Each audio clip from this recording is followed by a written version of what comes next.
there, and welcome to the latest episode of Convincing Idiots, episode 145. Once upon a time, John Lennon famously said that the Beatles were bigger than Jesus.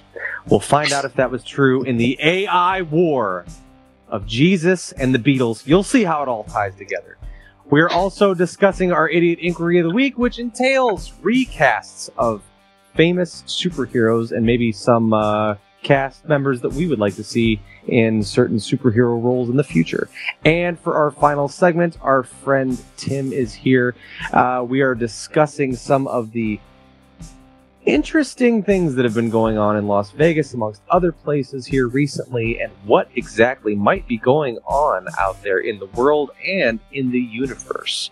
So, for all of this groundbreaking information and so much more, without further ado, let's start the show. All right. Test. You Call it again? Convincing Idiots. Convincing Idiots. Called it ham gravy. I informed them that I sided with the stat man, not just anyone's opinion, the stat man Brian Fisher. These kids today. Jingle All the Way is in fact the best Christmas movie of all time. I need to get Grandma a present, and my herpes is flaring up. I got it. Mm-hmm. Yo. I'm the millennial We're Santa. three friends representing three different generations. That's our whole shtick. That's our thing. Mm-hmm. Nick got to hold poop. Mm-hmm. I'm standing in the sea Caucasian. breeze, holding a turd, just mightily. I'm just going hitting hats. Anyway, on a lighter note, And welcome to the podcast. Welcome to the vodcast. Welcome to the broadcast. Boys and girls, welcome to the show. This is Convincing Idiots. My name's Dean, the Zennial. I'm Brian, GenX. And my name is Nick, and I am a millennial. And we have a special friend, our friend Tim here as well. If you're watching on YouTube, you will notice a brand new face. We'll get to Tim in a minute. But first, if you have not already done so, please go find us on your social media accounts that you enjoy following us on. We are Convincing Idiots. I forgot to say that off the top. The whole rotation is screwed up. We are Convincing Idiots, a weekly podcast of three friends representing three different generations. And each week we get together to discuss nerd and pop culture and topics of the day. So here we are yet again. So if you've not already done so, like I jumped the gun and said already, please be sure to go find us on all your favorite social media accounts. We are on most of them. To conveniently find links to each and every one of them, you would go to Google and type in Convincing Idiots Linktree, LINKTREE, and you can follow each and every link to your preferred social media platform. So be sure to like, subscribe, rate, review, interact with us in any way that you see fit. We also have a link to our merch store on there. That's right. Not only can you listen to us, but you can in fact support the show by purchasing Convincing Idiots merchandise for yourself or a loved one in your life that you care deeply about and you want to turn on to this wonderful show. Put us in your ears and then on your titty. That's correct. That is correct. I don't condone the last part because there's certain words that are being said that we're not allowed or supposed to say. And I like to follow the rules. So you can also find links. Good job, Nick. Thank you very much. Thanks, Dad. You can also find links to all of the podcast platforms in which you can download this podcast each and every week. You can find all that information and even more, if you can believe it, on our website. That's convincingidiots.wordpress.com. So be sure to stop on over there, poke around on the website, do some clicking, learn about your hosts, and we look forward to seeing you back each and every week.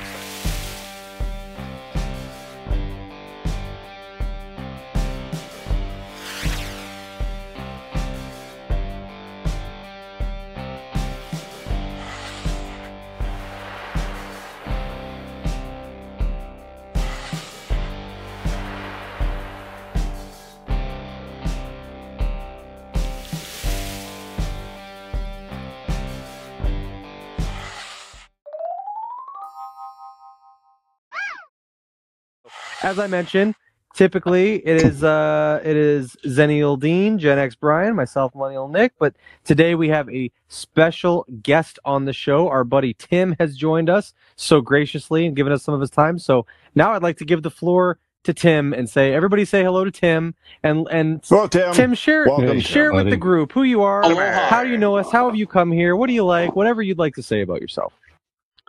Well, You got a fetish? yeah, I'm going to try. All right. I'm Tim Lester. I actually started doing a podcast. I talked to Brian called Unraveling the Mystery, where I like to take things that have stupid mysteries behind them and try to solve it. It's been kind of boring doing it. My son Sawyer was doing it with me. He's decided to take a break.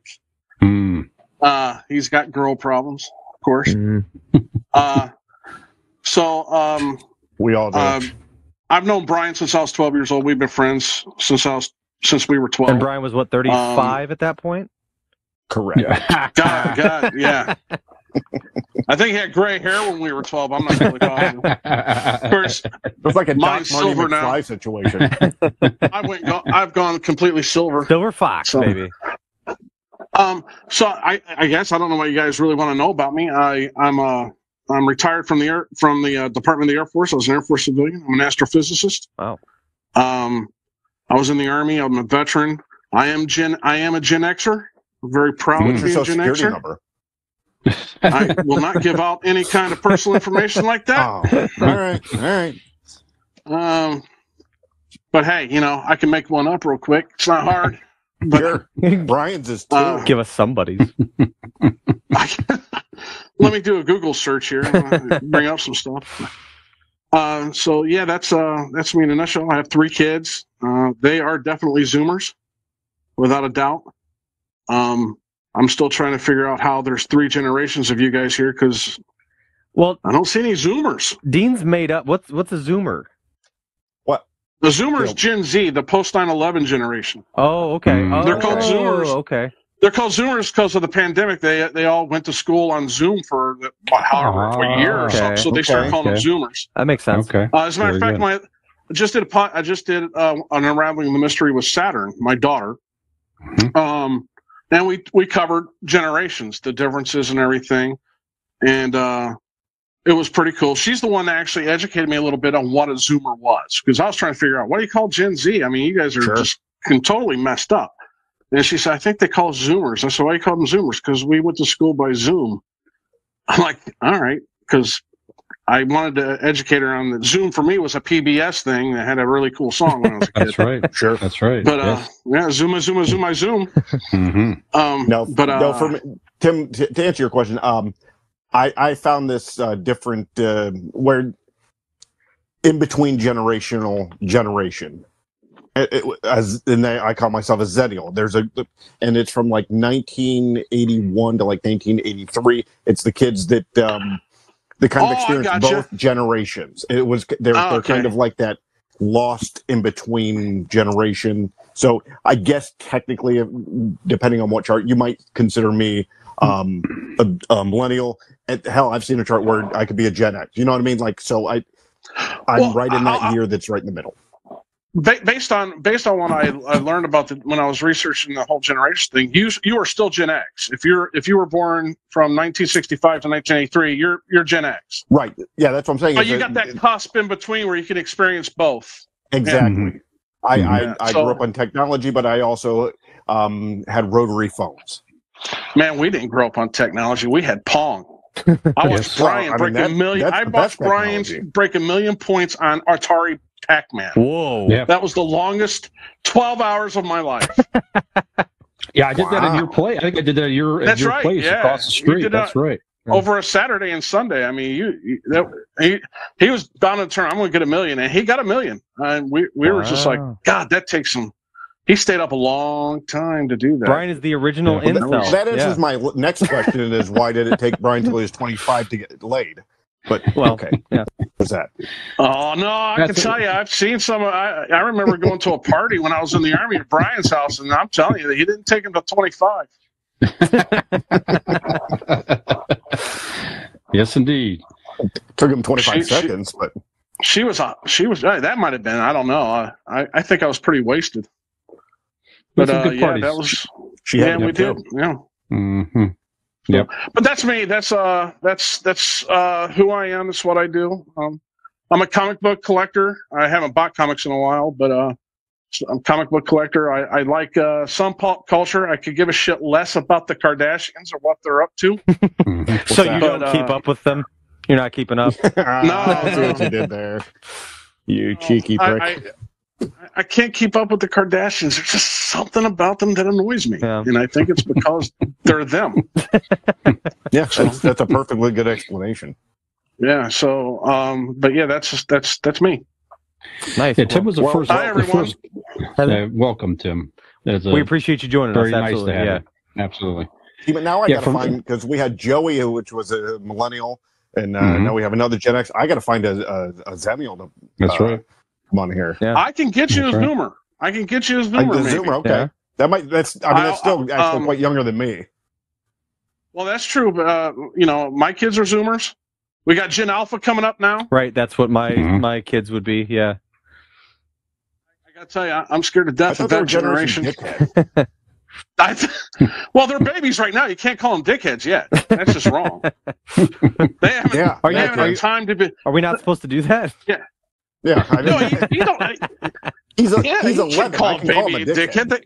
They can't even wipe their ass yet. You still got to wipe their asses. So I mean, that's. I don't know. Our kids are 11. Oh well, okay, but they're Zoomers then. They are okay. So if they went to school during, they did go to school during COVID. Yeah. So that's well, at least that's what Wikipedia says. Okay. Sure, I don't know.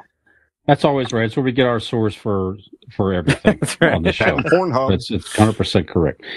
All right. So what is new, guys? So we took last week off.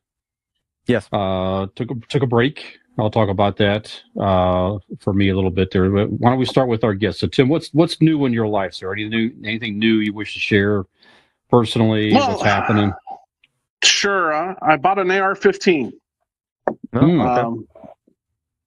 I do like my Second Amendment. I like that protected right. So, it was a Father's Day gift from. I went in half with my son, and it was my youngest son. It was the first time he shot a rifle like that. Took him to the range. Nice. It was great to see the look on his face after he pulled the trigger. Turned around, looked at me. His eyes were just great big, and I'm like, "Hey, I can appreciate the fact that you're stunned by the power of this rifle, but just remember, look downrange. Don't turn your head back to us."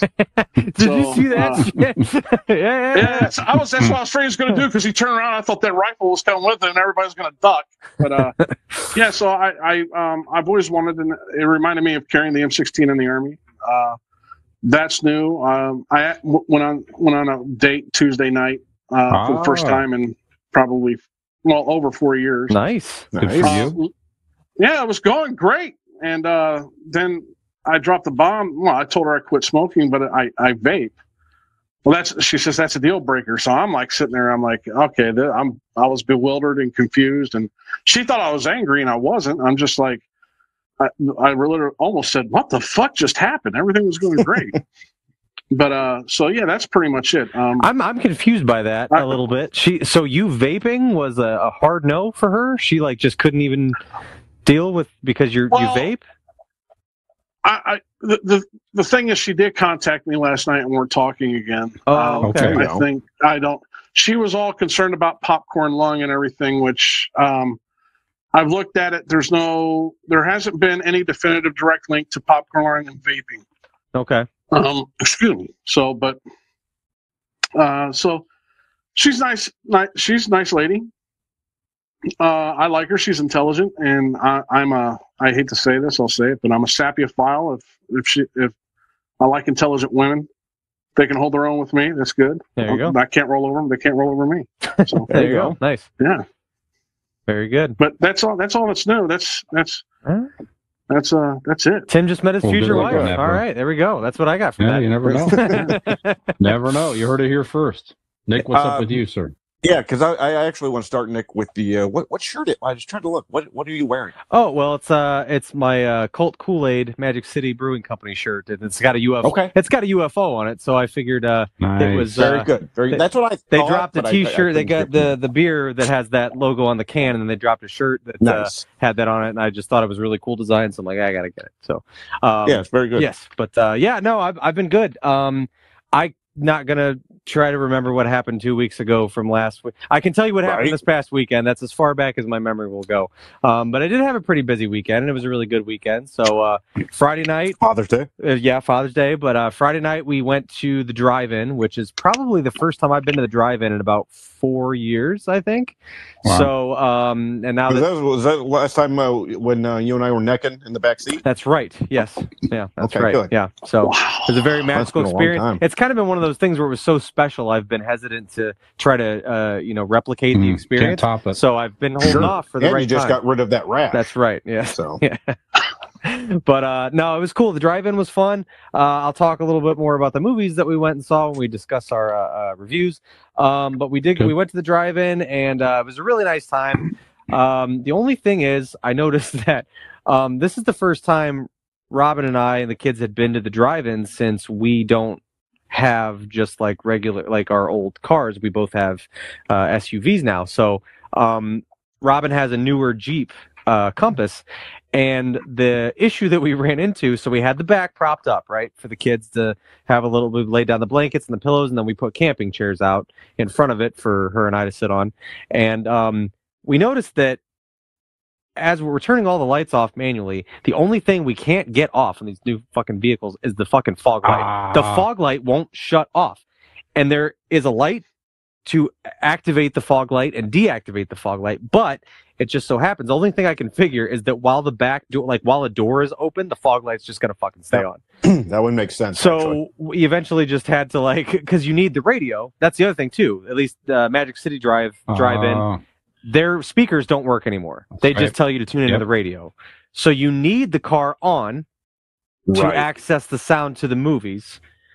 We needed the door open so the kids could see the movie. So we just took an extra couple blankets and tucked them in underneath the hood and draped them over the fog lights so that the people behind us weren't bothered. But like, that was the only thing. I was like, spent like the first 30 minutes of the first movie trying to figure out how the fuck to like get the fog lights off. So luckily it wasn't too big of an issue, but yeah, that was fun.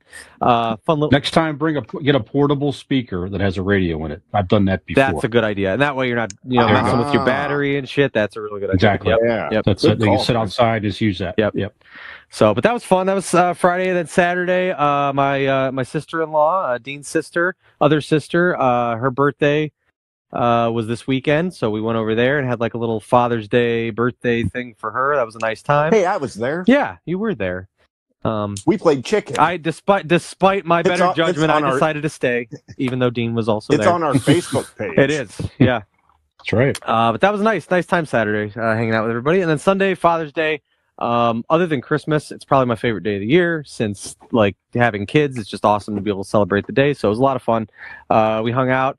It was my day, so they brought me breakfast. We watched Kindergarten Cop. That was my choice for the day. We went to visit Dean's dad, and then went out to Red Lobster for dinner. So it was all around solid weekend. So that's about it for me. That's what I've been up to. So very nice. Dean, wonderful. What about you? Well, I had a great Father's Day too. Like Nick said, we watched Kindergarten Cop. Oh, okay. I didn't watch Kindergarten Cop. Not everybody did that on Father's Day. Okay. No, not everybody did that. I woke up to Carter made scrambled eggs and whatnot. He did it on his own for me. Nice. Did he fuck them up, or were they good? No, they were good. Okay, nice. Yeah, he's actually a pretty good cook. Okay. We went to the Natural History Museum the day before. It'd been so long since I've been to a planetarium. Carter had never been, and that was very cool. It's been a while. I wanted to, was there a TV show or movie, Nick? Was it Friends where they had sex in the planetarium? Yes, that was like Rachel and Ross's first date, and then they ended up I've done that. Yeah, he did it this week with his date that he just met. There you go. Not in the planetarium, not this week with the planetarium, but yeah, I've had a little fun at the planetarium. Nice. I want to Very do nice. that. Nice. Very Attaboy. nice. I mean, not with you. I mean, maybe with you. I don't know. Let's get to know each other. See where the night but, goes. Yeah. No, and then for Father's Day, we went to what is it? The Mansfield Reformatory. Okay. I did. Did you go ghost hunting? Yeah, we sure did. See That was anything? fun. No, last time we did. Last time I got some stuff on camera, and we got some really cool stuff. This time, nothing. But it was still a lot of fun. I loved the whole architecture of it. A lot of cool pictures. Of course, Shawshank Redemption was filmed there, amongst other movies. So, her dad went with us. Megan's dad went with us. And he's a huge fan of Shawshank Redemption. And he's never been there. So that was a lot of fun. It was a good time. Other than that, just, living, loving, fucking. That's it. There you go. That's about my life. I still have not Brian? been down there. I need to see Well, that. I mean, you have to pay me first. That's right. Yeah, I also haven't seen a Mansfield Reformatory. I've only been when it's a haunted house for Halloween. You really should go. And It's I would awesome. love to go back, like not just without all that, because when we were in the haunted house, We should definitely and we do were that. down in the cell block, like all I could do was just stare up at him, and I was like, it was is just really so cool. I'd like to see it. You get to go down to solitary confinement and all that. Yeah. I'd love to do one of the nighttime ghost hunts, like the night tours or whatever. Yeah. That would be cool. Yeah, that sounds like a good idea. I had a good week. So the one reason we took the week off last week is I went with my mom. We took her first airplane ride down to Savannah, Georgia. How did she do? Great. Good. Wonderful. It was a great first flight experience. So, Allegiant Airline, I'll just, give them props for an airline. Their ticket sales just skyrocketed because Yeah, Brian gave them the okay, the stamp of approval. That's right. when just you a simple get the flight. Brian bump, that's right. something. That's right. You had to earn it. Just out of Akron, Canton down to Savannah. It was like an hour and a half flight. They ran early. It was very smooth. No problems at all. Mom did It's great. only an hour and a half? Yeah. Not even that, really. Like an hour, 15, 20 minutes. It was great. Mom had a window seat. She looked out the way. She just loved the whole experience. It was great. Had a nice visit with my aunt and uncle, her younger brother, my Uncle Gene and Aunt Corky. Actually, Scott's parents who did the podcast with us a couple of years ago now already. It was a great, nice few days down there. Very hospitable. They stay in a retirement community, Margaritaville, down in Hardyville, South Carolina. I saw those pictures. You really look like you were at home. That's what's in the head is like it's a 55 and up community. It's like Jesus Christ, That's right. We're 1 year away. Yeah. To be eligible to live in a retirement community, not that they have the money to do it, but that should look really nice. It's a really nice place. The people there were all great. It's like a vacation resort, but it's a retirement community. Great pool area, restaurant, bar. They have live music literally 7 days a week. If you're going to go listen to live music, you can go listen to live music.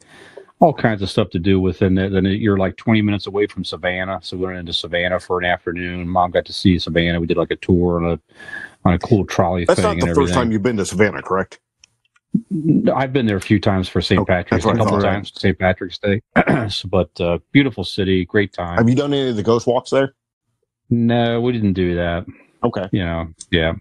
Anyway, great vacation, great time. Glad to do it with Mom, and it was very, very, very good. Cool. Father's Day, we got back in town Father's Day, so I didn't get a chance to see Peyton on Father's Day, but we're going to do it this coming Sunday. She's going to make dinner for us or something like that. Oh, nice. So that'll be nice to spend time with my daughter. Is it because of Joey? No, she had like 3 graduation parties to go to, and I said, let's just don't worry about it. Just do your graduation parties, and we'll push it ahead because I didn't get in town till that afternoon anyway, so it's perfectly fine. Anyway, that's what's new. I bet the dog got to see Joey for Father's Day. Yeah. Well, yeah. The dog, you probably got a Father's Day card from the dog. Yeah, I bet. I got a Father's Day card from Gizmo. I did. Oh, very nice. Guinness is dead, so I didn't get nothing. No. So speaking of ghost walks, have you been down to Waynesville for that ghost walk? I have not. No, I don't even know about Waynesville's considered the most haunted town in Ohio. Ooh. Oh, really? Okay. Yeah, and every Halloween they do a big ghost walk, and they'll take you around and everything. That's founded. That town was founded. The one that was founded by the brothers from In Living Color. Is that right? Yeah, the Wayans. It's Waynesville. Yeah. So I thought I heard that. Yeah, somewhere. I'm pretty sure I saw Damon down there. I'm not really positive. Very good. Very good. Yeah, some of their careers might be resurrected. Really. There you go. When I talked to Brian about doing a podcast, I had already listened to it. Came from GenX, and I really liked it. And then I listened to you guys. Podcast, and then you accidentally heard us. No. He told me I started seeing Convincing Idiots, and when I talked to Brian, I started listening to you guys after that. It was a few months ago, and I really enjoyed it. You guys can be entertaining, crack me up. So my podcast is a bit dry. I'm trying to spice it up. My dumbass of the week, although I really enjoy doing. Yeah. So, well, say it again real quick. Now you have 3 guys you can put on that. That's right. You mentioned it real quick off the top, but just plug it again. Say what is the name of your podcast that you do? Yes, absolutely. Unraveling the Mystery. Right now, it's just on Spotify. I'm trying to get it out to other stuff. I got to put more time into it. I got to learn the editing software since Sawyer decided that girls were more important than hanging with his pop and doing a kick-ass podcast where we could get more than 7 listeners. Where are his priorities? That's what I'd like to know. I know, right? That's what I asked him. I said, "What? I mean, you make a commitment, bro." And he's like, "Dad." I'm like, "But, bro." And he's like, "Dad." And I'm like, "Okay, you win." So I remember being 15. Yeah. Tree knots look good. Right. All right. That's a great segue into idiot reviews. I don't know how, but it is. We're going with it. All right, we'll take it. I saw tree knot. You went to the, I saw tree knot porn at the drive-in there. So I'll talk about that. Yeah. Yeah. What'd you see at the drive-in? How did I look in that lighting? It was good. It was convincing. Thank you. Yeah. Thank you. We went and we saw a double feature of the new Transformers movie. I don't remember the subtext of what it's called. It's the Rise of Transformers 8. Rise of the Beast Wars or whatever. I don't know what it's called. But it's the one with the Beast. Transformers 10. The Beast Wars thing. That's right. So the first one was I was excited for this one a little bit more when I saw the trailer because there was a back when You were sad when there was no bestiality? Right. When CGI was a new thing, there was a computer animated cartoon on Fox Kids that was called Beast Wars. And instead of transforming to cars, the Transformers transformed into animals and stuff. So they have those bots in this movie. It was fine. It was good, but it was just, to me, it was another Transformers movie. I feel like I don't know how many of these they've even made at this point. I don't know how many I've seen. I've seen at least 4.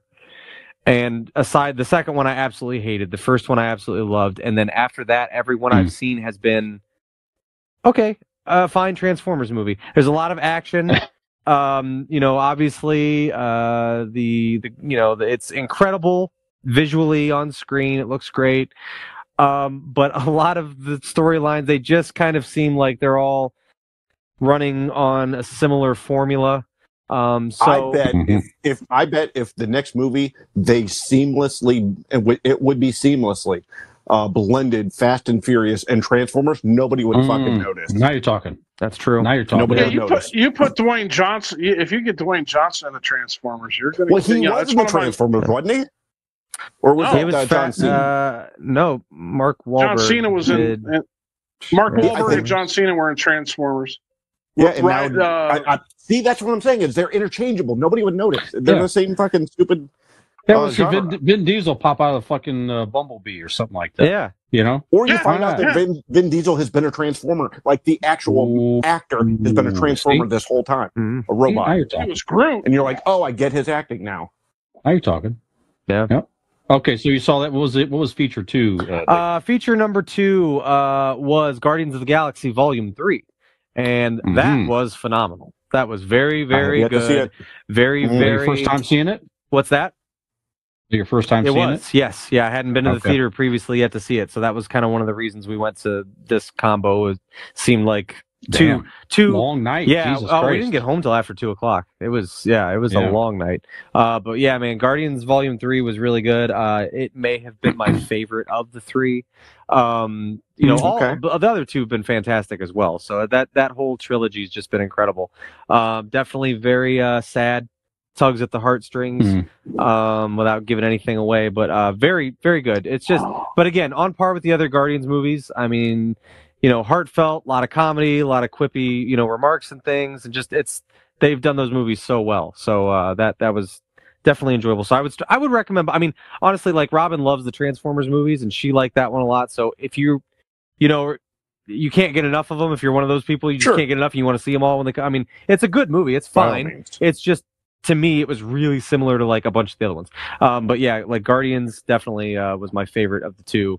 And I think it was probably my favorite Guardians of all three of them that they've made. So yeah, definitely would recommend both. Very nice. So that's about it for me. Tim, have you seen anything? Just Creed 3. It's not new. Yeah. Okay. Good Brian, movie. did you see Not that as good too? as the first two. Okay. Now, how did what's his name? Jonathan Majors? Yeah. How'd he do? Who did Jonathan Majors play? He His was the, childhood the friend. fight. That's Yeah, the bad He was guy, actually so. really good. Okay. I thought that was good. The dynamic between those two, how they grew up, the things that happened was great. I was a little bummed because Rocky Balboa had nothing to do with this. As a matter of fact, I saw the interview with Sylvester Stallone. He was frozen out of the script. Oh, really? And that sucks. Oh yeah. He was saying that the whoever did this movie stole the rights to Creed from him. And oh shit. So that's I guess there's some contention. I'll have to look it up, but Creed 3 was I watched that over I think about 2 weeks ago. Okay. When I saw it come on Prime, and I watched Creed 1 and Creed 2 probably, I don't know, 3 or 4 times each. I love the Rocky movies too, except for Rocky 5. That was the worst Rocky. Yeah. But, that one, wink, wink, didn't happen. yeah, that was awful. That was just awful. But I hope let's take they Rocky being mentally challenged, and then just the next one pretend it didn't happen. Yeah, Just so no, that was it. Didn't sign. He's not poor, and he's not mentally challenged. We'll just move on, right? That's how it was. Yeah. Dean, what'd you see? Actually, Brian, I went to Tim, so you and I could go last because I just want to. Let's do a tag team because the only 2 things I have you've seen. Okay. I don't know if you've seen more than this, but Secret Invasion and Flash for me. So, is there anything besides that you've seen you want to hit first? Yeah, real quick. I also saw Creed 3 last night, actually, coincidentally. Oh, really? Oh, cool. His assessment is not as quite good as the first 2. It's interesting to see the Drago guy came back, the Drago kid that he fought in the last fight. He was his like sparring partner in this one. But yeah, Jonathan Majors was a great villain. Like everything Tim said, they had a good dynamic with each other. Interesting storyline. It's worth a watch. You have it at Amazon Prime. It's worth a watch. It's an easy watch, a couple hours long. It flowed pretty well. It was good. And I did finish up the Fubar series, the Arnold Schwarzenegger series. I've got 2 episodes left. Yeah, I won't spoil it, but it was good. I mean, they definitely, they set it up to where if they want to continue, they can, or whatever. But I think they are planning a season 2, I believe. So yeah. Actually, I looked it up. After I watched the season. I looked it up. Netflix has not made a decision on that yet. Oh, is that right? Okay. Schwarzenegger's he's the chief executive officer of action movies or the president of action movies for Netflix, something like that. And I know he wants to do another season, but Netflix hasn't committed to it. Okay. I guess we'll see. I know I also did finish been doing good. Sorry, one more thing on that. I know it's been doing good numbers on Netflix, but reviews of it have not been so good. So it's kind of one of those things where people are watching it. It's just hasn't critically been as popular as they probably had hoped. I'm sorry, if I talk too much, just tell me to shut the fuck up. No, that's why you're here. That's why you That's why you're here. Yeah, that's the whole point. You're good. You're here to drown me out. Yeah. The fucking finished it. our listeners need a break from this. Yes, that's right. Yeah. I also finished that Arnold documentary, Nick. I haven't even finished that yet or not, but that was good. I watched it in a That was day good on Netflix as well. Yeah. Hey, Brian, did you good. did you like when he talked about being a child in Austria in that? I thought all that was good. I thought it was a very good storyline. Like it really is one of the American dream examples. It really is. Yeah. Especially, I'm not giving away the documentary, but especially find out his father was one of the German Stasi or whatever they were. I don't think he was Gestapo, but he was in the German army as a police officer. Yeah. Like, did they show pictures of him as a kid? They did show pictures, but they're black and not white. real blonde. I mean, it looked like maybe like a sandy blonde. I don't know. It's hard to tell. Him and his brother Meinhard or whatever. But yeah, they had like the darker, like maybe like you said, they're black and white photos. So maybe they were like a blondish color, but they were on the darker side certainly. Because go ahead. Sorry, go ahead, Brian. No, go ahead. No, I was just going to say that sometimes you just got to trust guys with blonde hair, especially that sell insurance. Oh, because Blake Insurance, let me tell you guys, is an Erie insurance agency located right here in Barberton, Ohio. They provide auto, home, renters, and business insurance with honesty, decency, and affordability. Erie Insurance is above all else in service. You want to call 234-571-5359 or visit BlakeInsuranceLLC.com for your free 5-minute quote today. And when you do, tell that beautiful blonde-headed boy that the idiots sent you. Very good. Very good. Okay, Dean, yeah, so you're right. We watched the same two things. So what did you think? Okay. You start with either one, whatever you want to start with. Let's start with Invasion. I just finished that before we started this. I didn't know it was an hour, so I kind of messed up on the time. It's a good start. It's slow-paced, but like a lot of the Marvel series, you start slowly. You're building it's hard because you already know the characters. So to build characters seems pointless, but I know you gotta show what they've been doing in the past whatever years since you've seen them or whatnot. So I get it. It's a spy thriller. Again, it was one episode, so I'll give it what it is. Didn't grab me. I'm gonna watch again because it's Nick Fury and it's Samuel L. Jackson. But yeah. That's about it. Did he drop the motherfucker? No, he didn't. They did replay the blip scene where he almost said it as he got ashed away there. Nice. Yeah. It's giving good backstory to him. Yeah, it really, yeah. No, I thought it was very good. I mean, there's definitely some surprising twists and turns. I mean, again, not to spoil it here. Yes, yeah, some very shocking things in the first episode. I was not expecting that. I couldn't believe a couple of things yeah, very good. And I like his look in this too. It's very cool to see Nick Fury with the big beard and his eye patch is off. He's got the scar, showing across his eye and everything like that. So, and it's Samuel Jackson as Nick Fury. I don't care. I'm watching it. Whatever that is, Nick Fury's in it. It's Samuel Jackson. I'm in for that alone. And he has a very prominent, obviously he's the star of this thing here. So it's a very prominent role for him. So yeah, definitely worth a watch for sure. I mean, I might have a different person that could do Nick Fury coming up along in the question of the week. Very good. We'll get to that. So, Brian, you and I both shared popcorn, made out a little bit in the back, and then we watched The Flash.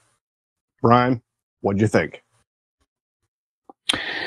I'm in that. So I'm in that mode where you first watch something and it's like, this was great, this was cool, and then you have that okay, now let me calm down and sit back and reflect on it. Overall, like Phantom Menace. Yeah, that's exactly. Even when I first watched that, I'm like, I still don't quite get. That's a whole other. We get off of a tangent on that easily, but yeah, this overall worth a watch. That's it. I mean, I don't know that it's deserving to have all this terrible scrutiny that some people. Not at all. I'd say had to mess around with it. Go ahead. I was going to say, I see that it's got like a 60-some% on Rotten Tomatoes or whatever. Like it's not, people are not speaking too highly of it. The audience scores, I think, were a little bit better. I've seen it should be. I've seen some very, from a fan's perspective on social media and stuff like that, I see some very good reviews. I see some very scathing reviews. I can see both sides to it. It depends. I mean, if you're a super avid DC fan, like I love DC Comics. I just want to see something good somewhere on the scale of a good Marvel movie. This is not it. It just isn't. It's not. It's not it. It's one of. It's. I don't think so. I think it's one of the better ones for sure. I think it's better than some of the Marvel movies. I agree with that. It's better than Eternals. It's Correct. better than a few of them for sure that are I like sort of clunkers. Yeah, it's okay. I don't know. I like the Flashpoint storyline. I bought the comic when it was out originally, so I got into the whole storyline. The animated movie, by the way, is very good. If you haven't seen that, go check out the Flashpoint animated movie. Okay. But it was good. Ezra Miller was fantastic, I thought. Played two roles, the younger self and his current self. I thought he did a great job. Michael Keaton was fabulous as Batman. All the Batman scenes, I was giddy like a kid. I couldn't take the smile off my face. The Batmobile's under the cover. Yep. They can pull the tarp off the Batmobile. There's the Batwing. There's the computer. There's the bat suits. They're playing the Batman music. It's the kitchen from the original. It's the mansion. Absolutely. It's the kitchen in the movie. It's like, I was like an overload of like 80s Batman. So if you're a fan of that alone, you'll enjoy it. That's it. I got to watch it now. Supergirl was very good. The Latino Supergirl, she was fantastic. She was really good. Like I would see a movie, and again, you guys know that I'm a pervert, but this has nothing to do with her look. She was just a really badass character. Yeah, like absolutely. I would definitely see like a movie with her as the main super person or whatnot. Yeah, I mean this movie it was at a disadvantage in the sense of it. You know, it's the end. It means nothing. That's right. So they already had to go in there and change around the ending. You took out some current, like Henry Cable. Was he going to be in this or not be in this yet? So they had to change a lot of that type of stuff. But it all makes sense, though. It makes the upcoming new reboot make sense. It makes it so it's not just, let's just forget about this. No, everything's canon. It is to me. It is what the multiverse madness should have been. I wanted to see just nostalgia slapping me in the face. I wanted just a fun popcorn movie. I love the multiverse of madness, but it was comparing it now. It was a lot of horror movie type genre, and this was just fun. I walked in knowing that it's going to be the last one of this era, the DCEU. I know it was ending, and so you're just going to go out with a bang. I wanted that, and it gave me that. It gave me the nostalgia. It gave me fun surprises. It gave me some weird shit. It didn't. There is a place in comic book movies for the president of the United States is making them sign this accord. There is this reality base that does work in some movies. I like that also, but I just wanted a popcorn, ridiculous storyline that brings everything just out in the open all together, and I got it with this movie. I loved it. My favorite DC movie, hands down. Oh, wow. All of them? No, well, not all. I'm saying of this bunch, the Henry Cavill. Oh, gotcha. Okay, okay. This bunch. You liked it better than Aquaman? Hey, Jason Momoa should have got an Oscar. You know what? I'll give you that, D. I think back to the last few. Like Wonder Woman 2 was garbage. Shazam 2 was not that good at all. The Justice League movie, was not terrible. That great. Not even the longer cut for it. I enjoyed the Snyder cut. Snyder cut. The Batman v Superman. I don't know. This was a lot more entertaining and fun. You're right. It definitely was lighthearted. A lot more lighthearted. It was just mindless. It was a fun. It treated, and what I actually enjoyed. My genre of time travel. It treated it with little respect. Like it made sense. Like it didn't just go just because. Like in the end, everything came together and it made sense, and it was very cool and well done. Yeah. And a lot of it was true to not all of it, but a lot of it was in line with the comic storyline as well. So if you read the storyline and you're a fan of that, like, did they get completely off of that? No, they did not. It is definitely pretty good references to that original storyline and everything else there too. So yeah, definitely. I mean, I agree. It's worth a watch. Yeah, sure. Absolutely. I'll One watch thing it that again when upset I me can is, see it on on streaming. Good.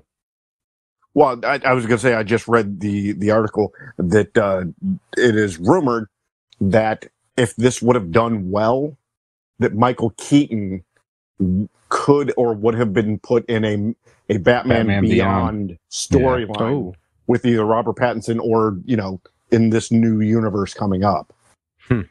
So that upsets me. Who knows? We'll see. All right. Anything else, Dean? Nope, that's it. If I watch something else, it's been 2 weeks. I don't remember. All right. Gone now. Yep. Very good.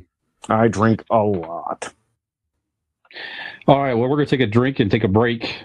Yeah, and then we're going to come back with pop culture headlines, and then we're going to get into, as Dean already alluded to, our Ask an Idiot question of the week, some recast questions. So, in honor of the Flash, we're going to talk about some superheroes that we'll let Dean explain it more here. But if you could recast a superhero actor or actress that was in a movie, who would you recast with whom? And we'll talk about our couple favorite ideas. That's a pretty good description, Brian. Yeah, there you have it. Yeah, you got it. Okay, you get a cookie. So, thank you. Appreciate that. So we'll be back after the break.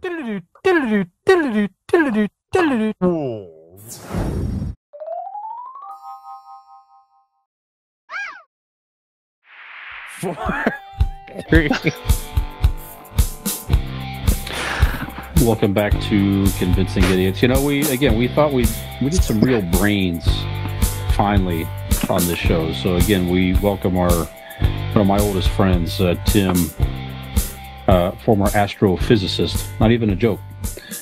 So, Tim, welcome back. That's such a prestigious title. It sounds made up. Hold on, and I'm still an astrophysicist. Yeah, I'm just retired from there. There's no former. Retired from there. Retired astrophysicist. Once you become an astrophysicist, you don't lose. Me. It's not something you lose and go, oh, shit, where'd my astrophysicist go? Now a former. No, he's an astrophysicist. That's right. There for a while, it got to the point that I would just, I wouldn't tell people I was an astrophysicist. I'd say something like astronomer or something, because it would sound a bit pretentious like to J. tell people. Allen Hynek? J. Allen Hynek? Oh, we'll get into that in the next segment. But yeah, it would sound pretentious when I would say I'm an astrophysicist. But then Big Bang Theory came out. Shit tattooed on my chest and just rip open my shirt constantly. But when Big Bang Theory came out, all of a sudden I became Raj. Like Raj on Big Bang Theory. I'm like, oh Jesus, yeah. But I'm not. I'm not quite that. Not quite that fucking asinine ass backwards with my social interactions. I can talk to women. I actually with or without alcohol. That is some powerful stuff. That is a superpower. Yeah, but with alcohol, you have no idea what I'm going to say. Well, drink up. Let's do this. Wait, if I eat that gummy before the next segment, there we go. You might hear some shit. There you go. Yeah, we're all going to get knocked at the door. Good time to do it. So yeah, you guys hear that podcast? The guy was like releasing government secrets. It was crazy. He was high as fuck. These three idiots. It was amazing. I think it was the last episode of that podcast I ever heard. Me. Yeah, the last podcast I ever heard of that. The last episode. They'll have black helicopters outside my house in 5 minutes. All right. Well, yeah, we'll remember that for our very last episode. We'll remember that. All right. AI making a little bit of news here, guys. Oh, yeah. it again. Yep. The Beatles are releasing so Paul McCartney is releasing a new Beatles song using AI technology. So apparently to finish an old song, they're using the technology to help extract John Lennon's voice from an old demo recording. And they're going to release a final Beatles song sometime later this year. So interesting. So now it kind of makes you think about, it's his. I mean, sure, he is the Beatles. He has every right to do it. Sure. I'm interested to hear this. I mean, it'll be kind of cool to hear a never released, Beatles song before and how it sounds like and so forth. About 20 years ago, didn't they? I can't remember the name of the song, but they released an unreleased Beatles song. I think it was one that it was like one of those special albums that came out an anniversary or something like that. But they released I'm pretty sure that they released a special unreleased Beatles song. Were the vocals already half done? What's that? I think that's what it is. It's like the vocals they weren't complete, so I don't think it was enough to actually pull enough together. Okay. So I think that's what it is. I'm going through this here a little bit, but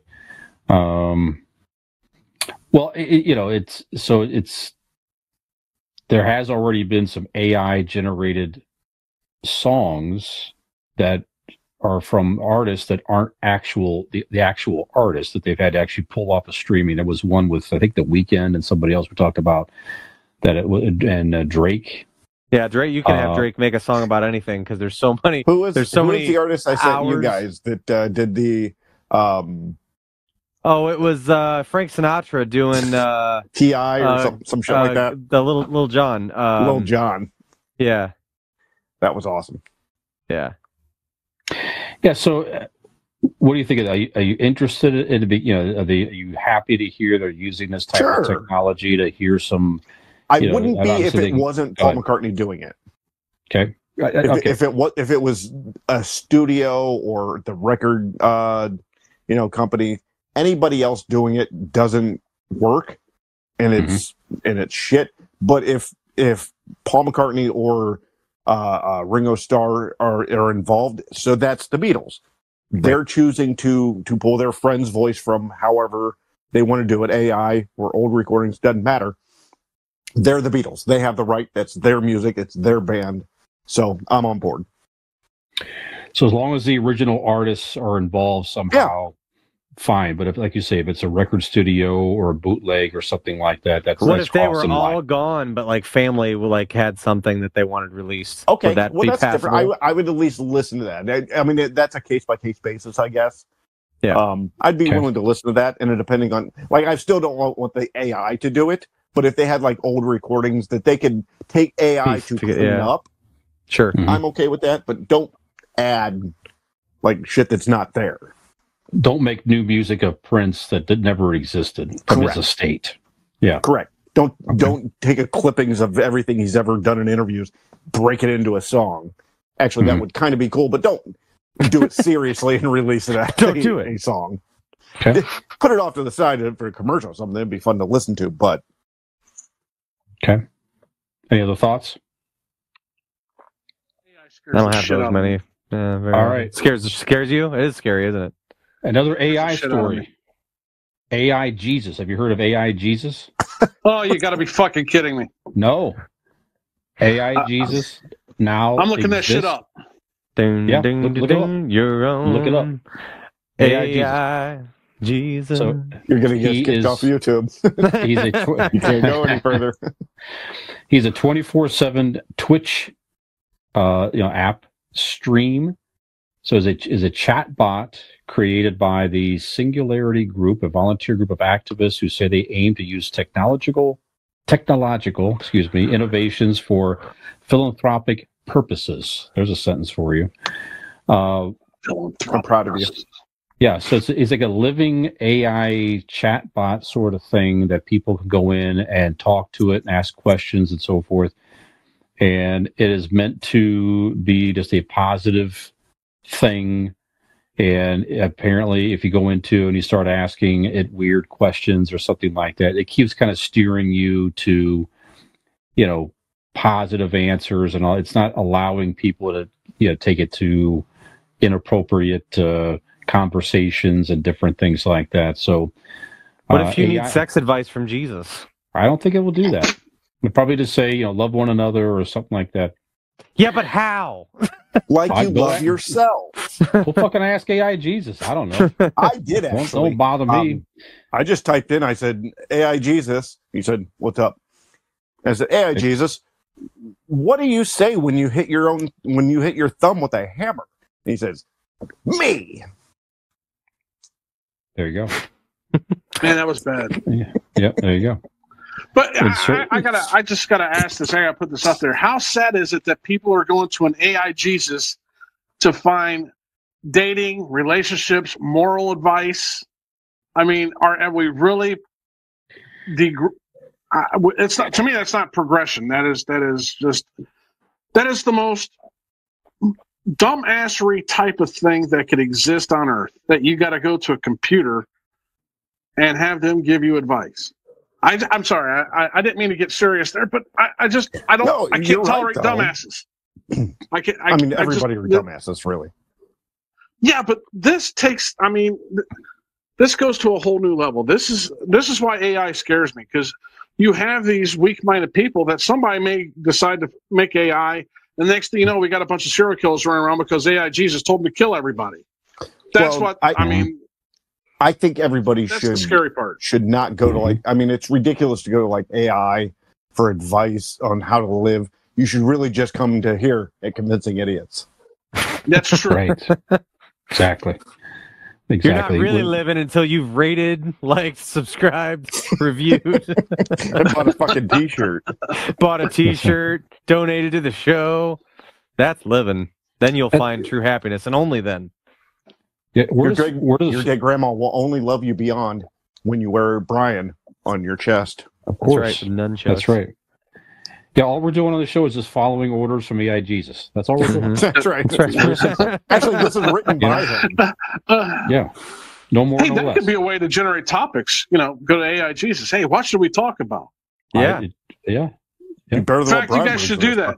You should do that. We'll go to AI Jesus, ask a topic, and then do a show on that topic and tell everybody. We went to AI Jesus, and he told us we should talk about walking on water. Sure. Yeah. The Lord's been talking to us, and that we have to abide. Cat nipples. Okay. That's right. Yeah. Cat nipples. Yes, indeed. Nipple, Tom. So, Bob, I'll give you a quote from AI Jesus. We'll close out this that story. So he says, "My aim is to." This is from AI Jesus. Is it AI Jesus? How many fucking podcasts do you get an AI Jesus quote? Come on, man. Not many. That's right. My aim is to foster a positive, supportive community here on Twitch, helping others. This is a funny statement. Anyway, helping others on their journeys towards spiritual growth and understanding. If you have any questions or concerns, I'm here to listen, provide support, and share wisdom.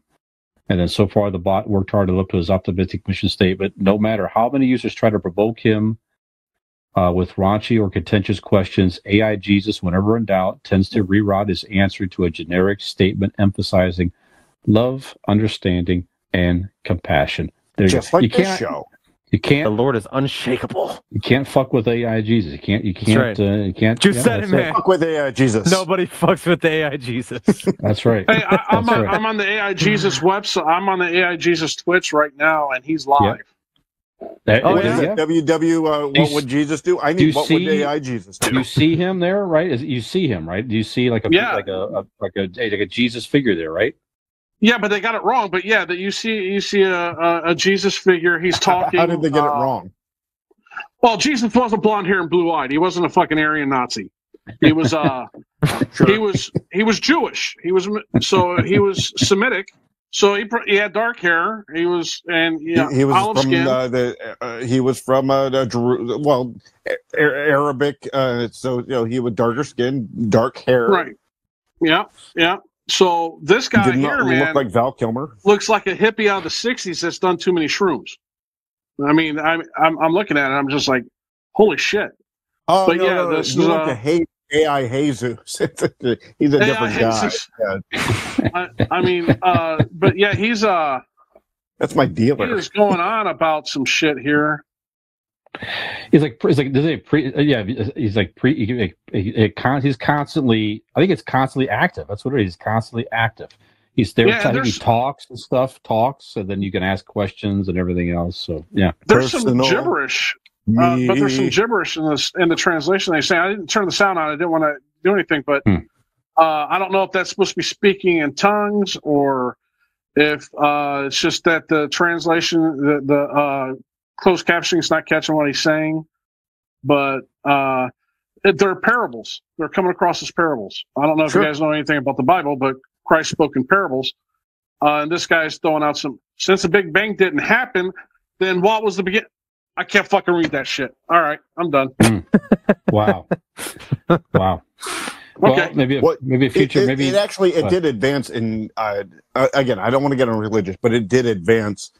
Christ's teaching did advance. He did speak in parables. He actually spoke in a pair of deers before that, and a pair of lambs before that. That's awful, man.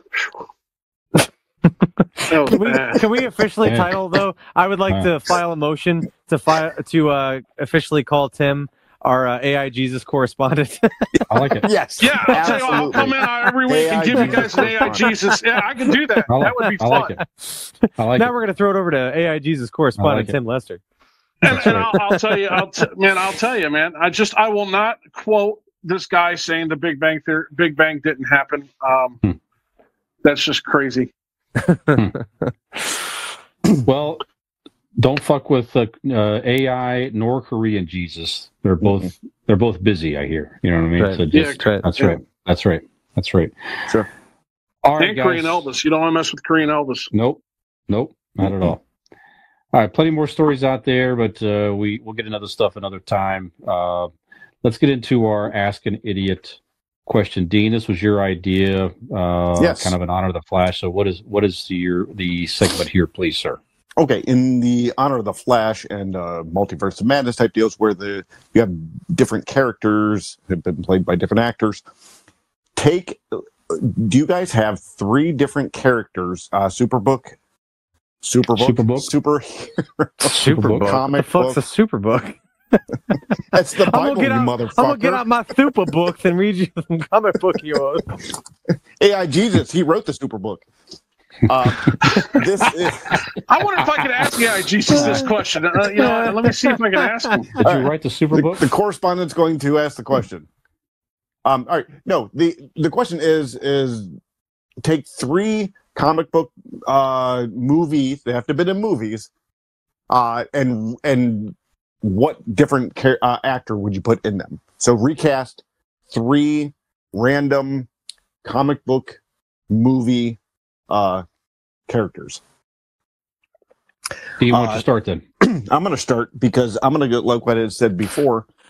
I was watching Secret Invasion, so Nick Fury came to mind, and I'm like, who else could do Nick Fury?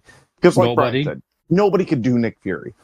But wouldn't it be cool to see Denzel Washington do Nick Fury? Okay. It would be.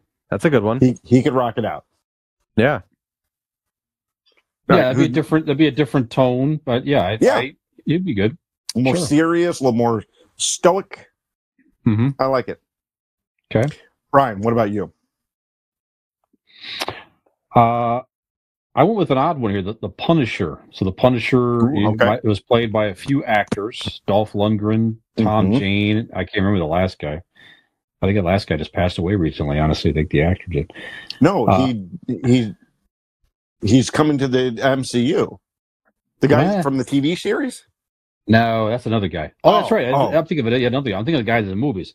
You're right. That guy plays the Punisher. Yeah, he's coming. He's being brought over. Yes, from Daredevil, and he had his own series. That guy's awesome. You're right. That guy's very good, and he has a really good podcast.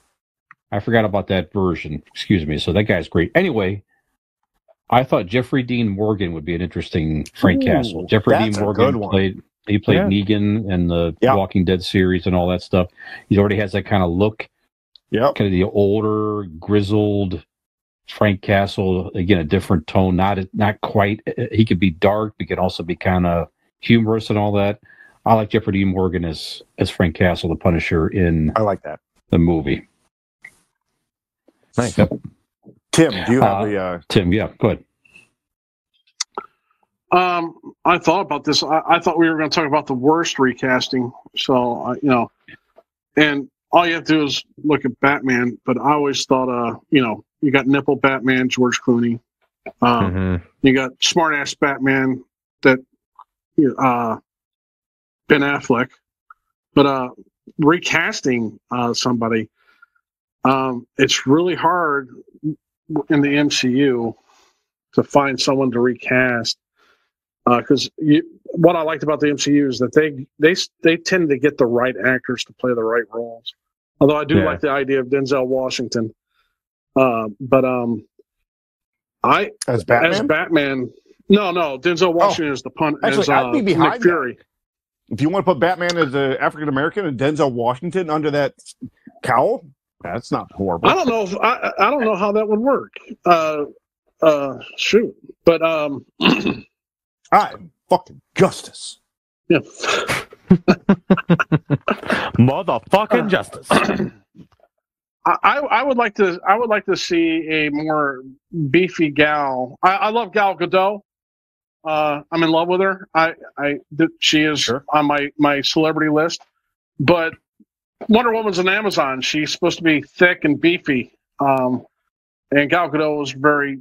She might have been tall, but she was. Yeah. So I would like to see somebody a little more thick and tall. Lizzo. Yeah. No. No. That just kills. You just killed the fantasy right there, man. I just saw Lizzo and the Wonder Woman, and I can't. Oh man. I think she'd rock. So yeah, I haven't really thought about who I'd recast as anything. Okay. But I would like to see.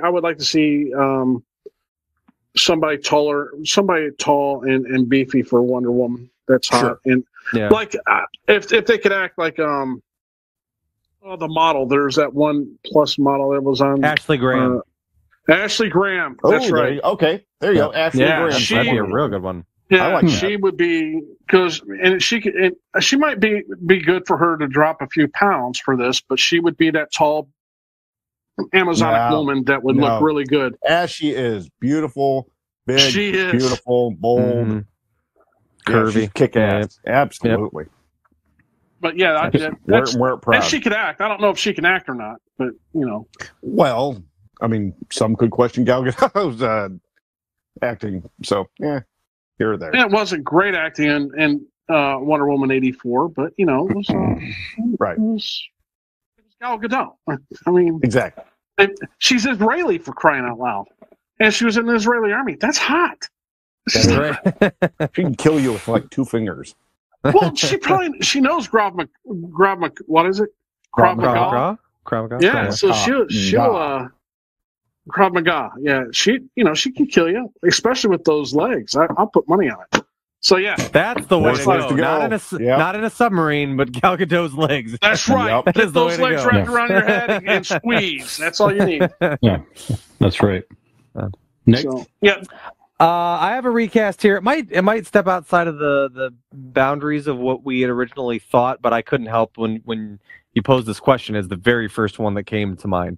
And so Batman has been recast many different times, and Batman's got lots of cool gadgets and cool sidekicks and things like that. But one of the things that I would like to see recast in the Batman world is perhaps the Bat Bike. And in place of that, I would like to see a new take on it, a fresh take on it, perhaps a more environmentally conscious take on it, and that would be on an electric bike from our friends at RPM Bike Shop. If you don't believe me, you can head on over to our friends' websites right now. It is rpmbikeshop.com. They are located in Carrollton, Ohio, conveniently for you to check out their wonderful selection.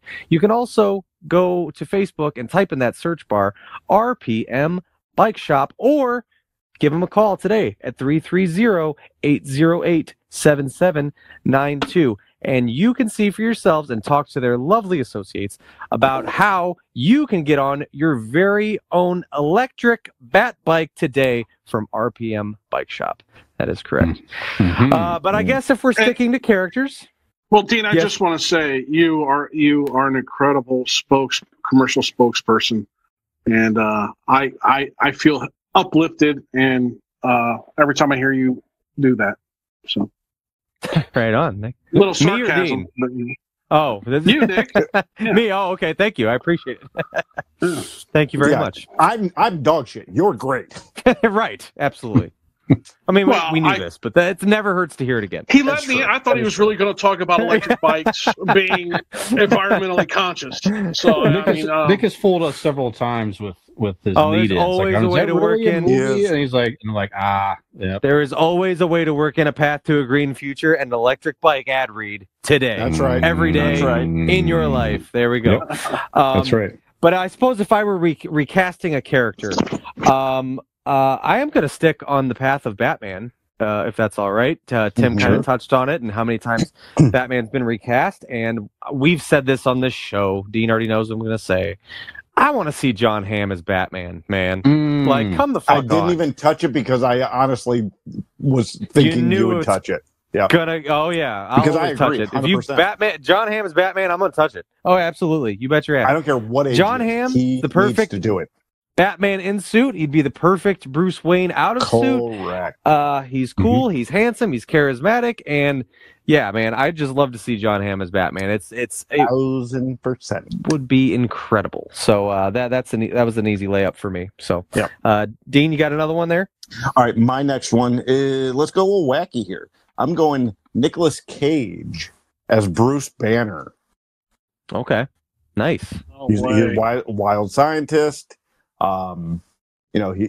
can play the smart part. He's wild. Right. You never know when to Hulk out, man. Could happen He can anytime. play. I think when you CGI his face into the Hulk and make it that, I think that's going to look fun. You'd want Right. to hear him say "Hulk smash." Yeah. Oh yeah. Just picture my face on his face. Smash. Fucking amazing. It's gonna be great. It's going to be crazy. Yeah. So Hulk's got a Ryan, receding hairline and shit. You know? yeah, the more you think about it, the more it fucking works. Yeah. Nicolas Cage I've got is a Hulk. time for that. I've got time for that. Absolutely. Brian, who do you got? Oh, that's funny. I was smiling extra because I have John Hamm, of course. Sure, we all do. You know, except good tie-in here. I had John Hamm as Bruce Banner. How about that? Ooh, Oh, okay. Yeah, just when that's a more serious one that like if you're going to do an actual movie, that's what I would rather see. Yeah. Mine's more wacky and kind of fun.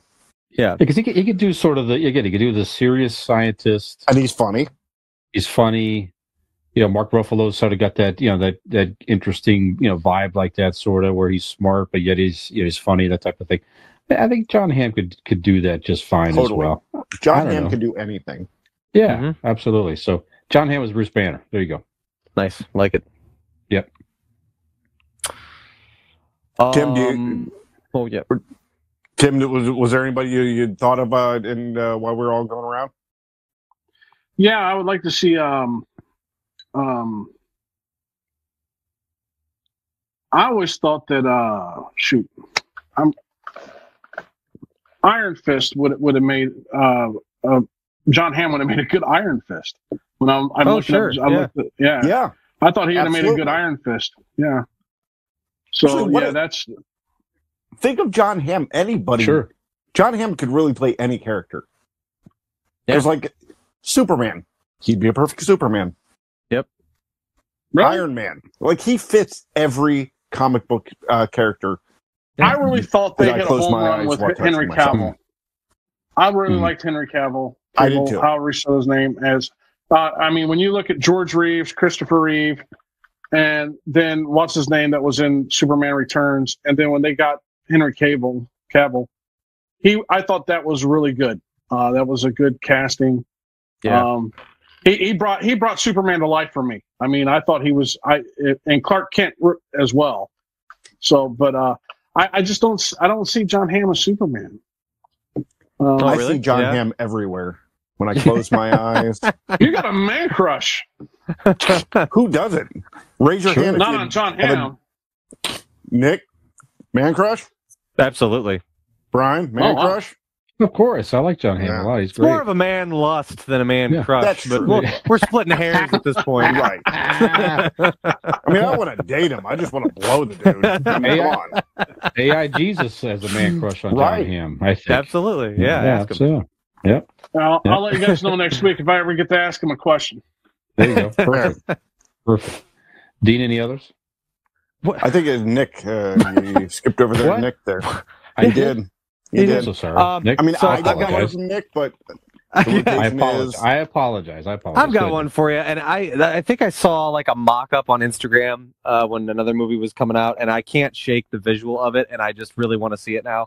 I love the idea of Tom Hanks as Doc Ock, like Otto Octavius, Okay. like That Tom would be, Hanks. that would have been good. Yeah. When My Name Is Otto, or they call him a Man Named Otto, was coming out, Mhm.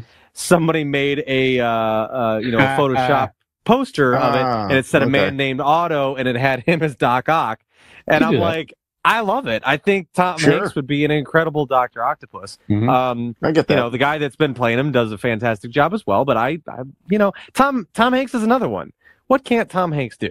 You could I mean, as far he's an older gentleman now and things like that. So as far as superhero roles, but I mean, the guy can pull off anything. I feel like he would slide right into Well, the Doc Doc Ock Ock was role. older. Yeah, right. It Yeah, could work. yeah. Sure. So I think Yeah. you can pull that off. I I like that. Okay, now it's Dean's turn. All right, I my apologize. last one. I'm going, like Nick said, this role has been cast time and time again. Superman has gone from George Reeves to Dean Cain and all of the rest. But this time I'm putting in the beautiful, the handsome. I'm going John Stamos as Ooh. Superman. Okay. Oh. I could see that. Yeah, Uncle Jesse? absolutely. Uncle Superman and the Rippers. That's right. Let's That's go. right. Have mercy. That's Yeah. John Stamos doesn't come off as tough as a tough enough guy to be. But Superman Superman. was a wholesome figure. He was a character. He wasn't a warrior. And I think John Yeah. Stamos could have that. I don't know. I think General feel to him. Zod would disagree with you. I think Zod got schooled on how much of a warrior Superman was. Yeah. That is true. Oh. Brian, you got a third one? I do. So this guy's very popular on Dean's favorite show right now. How about Jason Sudeikis as Ant-Man? Okay. Yeah. Oh, okay. Yeah, that's Yeah. pretty good. Yeah, totally I see like that. I like the Paul Rudd version, because Sure. I just like the lightheartedness of that character and all that type of stuff. If you're looking for a similar type of actor to play the role in a sort of similar way, I like Jason Sudeikis perhaps. In Totally that. do it. Yeah.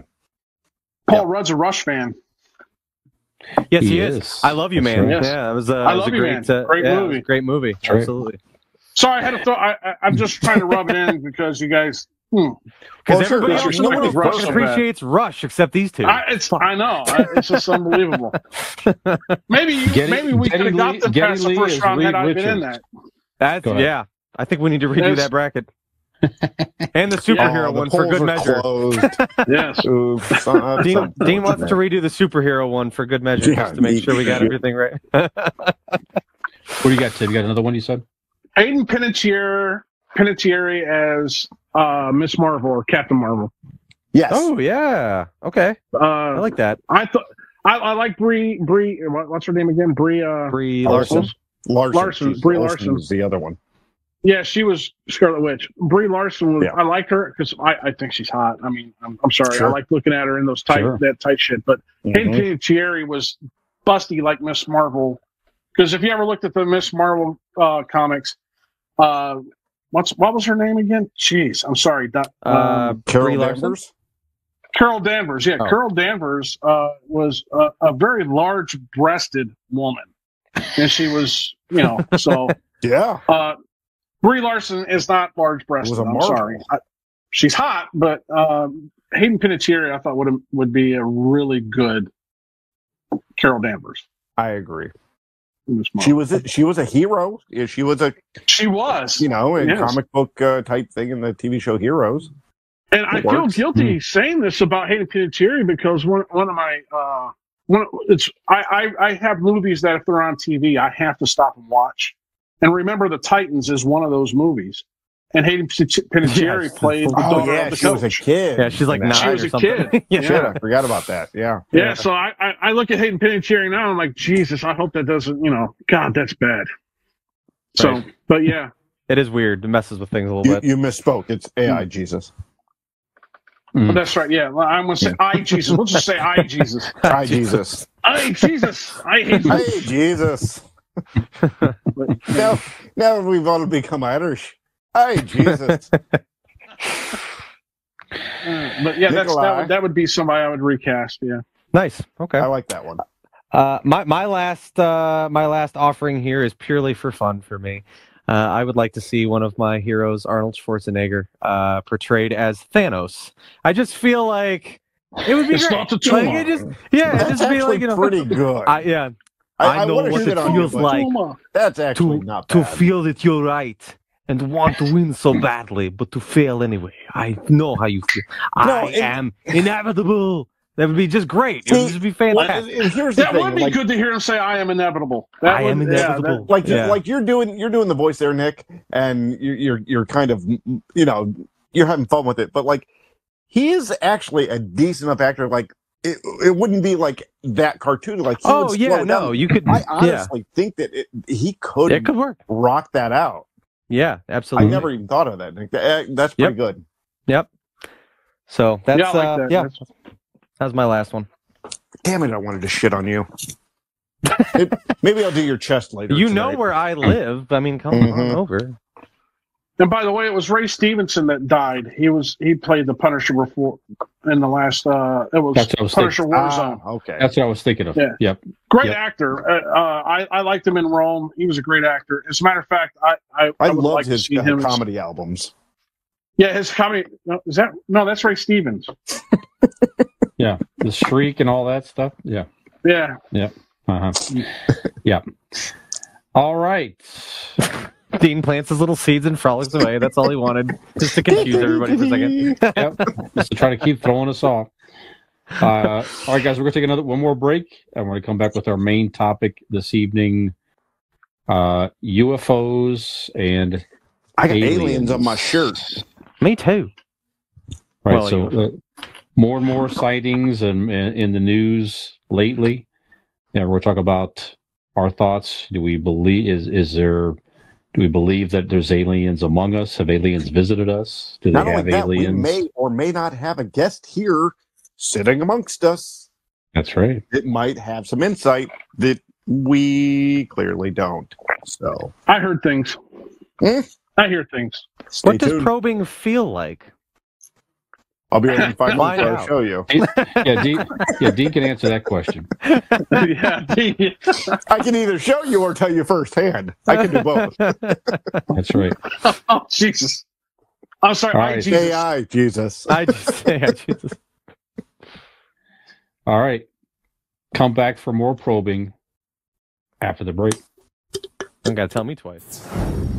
The Defender sees lots of alien ships. The Defender sees lots of radar blips. Every blip is a ship. Watch this, I got this guy. On a body snatching trip. And it's up to Defender to save them.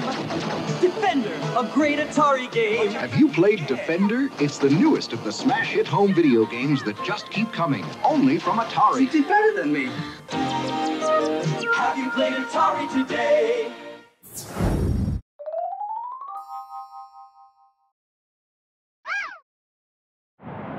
4, 3.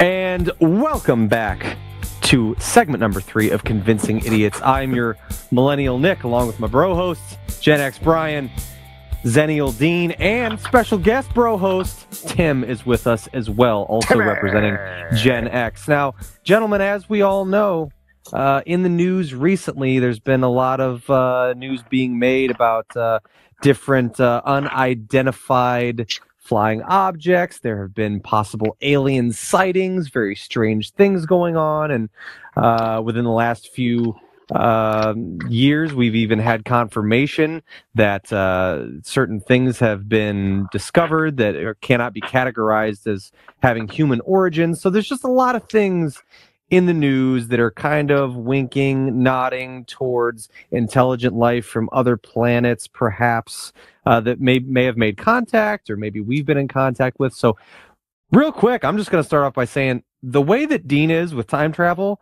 that's how I feel about like alien shit and like the universe and all that. So like I'm hooked. Anything that remotely touches on it, like I'm all in. So we're just gonna get into it here tonight, fellas. And Tim's maybe got some a different perspective to share with us as well. So we're just gonna talk about some of the stuff. So, astrophysicist. And hold on, I'm sorry, but what was your, where did you work in the government? National Air and Space Intelligence Center. Okay. Yeah. All right. So that's a good place to start right there. Right. So the main reason we're talking about this week is I assume we've all seen the footage. Tim, have you seen of like what was going on in Las Vegas, the sighting, the lights, the door cam, all that stuff? Yeah, I saw all of it. Yeah. So let's just start with you. What do you is someone with your background, is that odd to you? Are there ways that you see things like that and go, I can debunk this? And here, like, I mean, you've certainly got a lot more experience than three guys in their basement talking every week on a podcast. But, which is a little cliche in and of itself. But what do you make of that kind of stuff? Well, there are definitely ways you can debunk stuff. You can scientific reasoning will lead you to debunk it. What I saw from Vegas was downright scary. I'll tell you that. One, the body cam footage from the cop of that thing falling out of the sky, the voices. Now I don't know if they saw aliens or not. I'm not there, so that's inconclusive. But something scared the shit out of these people in their backyard. And the when police that cop, officers included. Yeah, well, when the cop came up and they were talking, these are not crazy people he was talking to. These seemed to be very, very down to earth people, and they're sitting there going, "Hey, there's something in the backyard, and it's 8 foot tall and it's staring at us." Now, I come from West Virginia. We had Mothman, so maybe if I'm going to be interested to find out if we start getting Mothman sightings in Vegas. Yeah. Because what he described at 8 foot, the 8 foot tall, was a lot like some of the descriptions of Mothman back in the 60s. Yeah. But I can't say, I can't debunk anything. Now, I find it peculiar. I heard Dan Bongino, I think, even said this. The police went back out to that family and put video cameras on the house. Okay. The police did themselves? Yeah, that's what that's what I heard. Now I haven't heard if that's been verified or not, but that was something that I heard, and I'm like, well, why would the cops be putting video cameras on this house? Then there was the whole report that these guys, that whole family was reported missing for a week. So this is there was that went out there. I haven't seen a follow-up.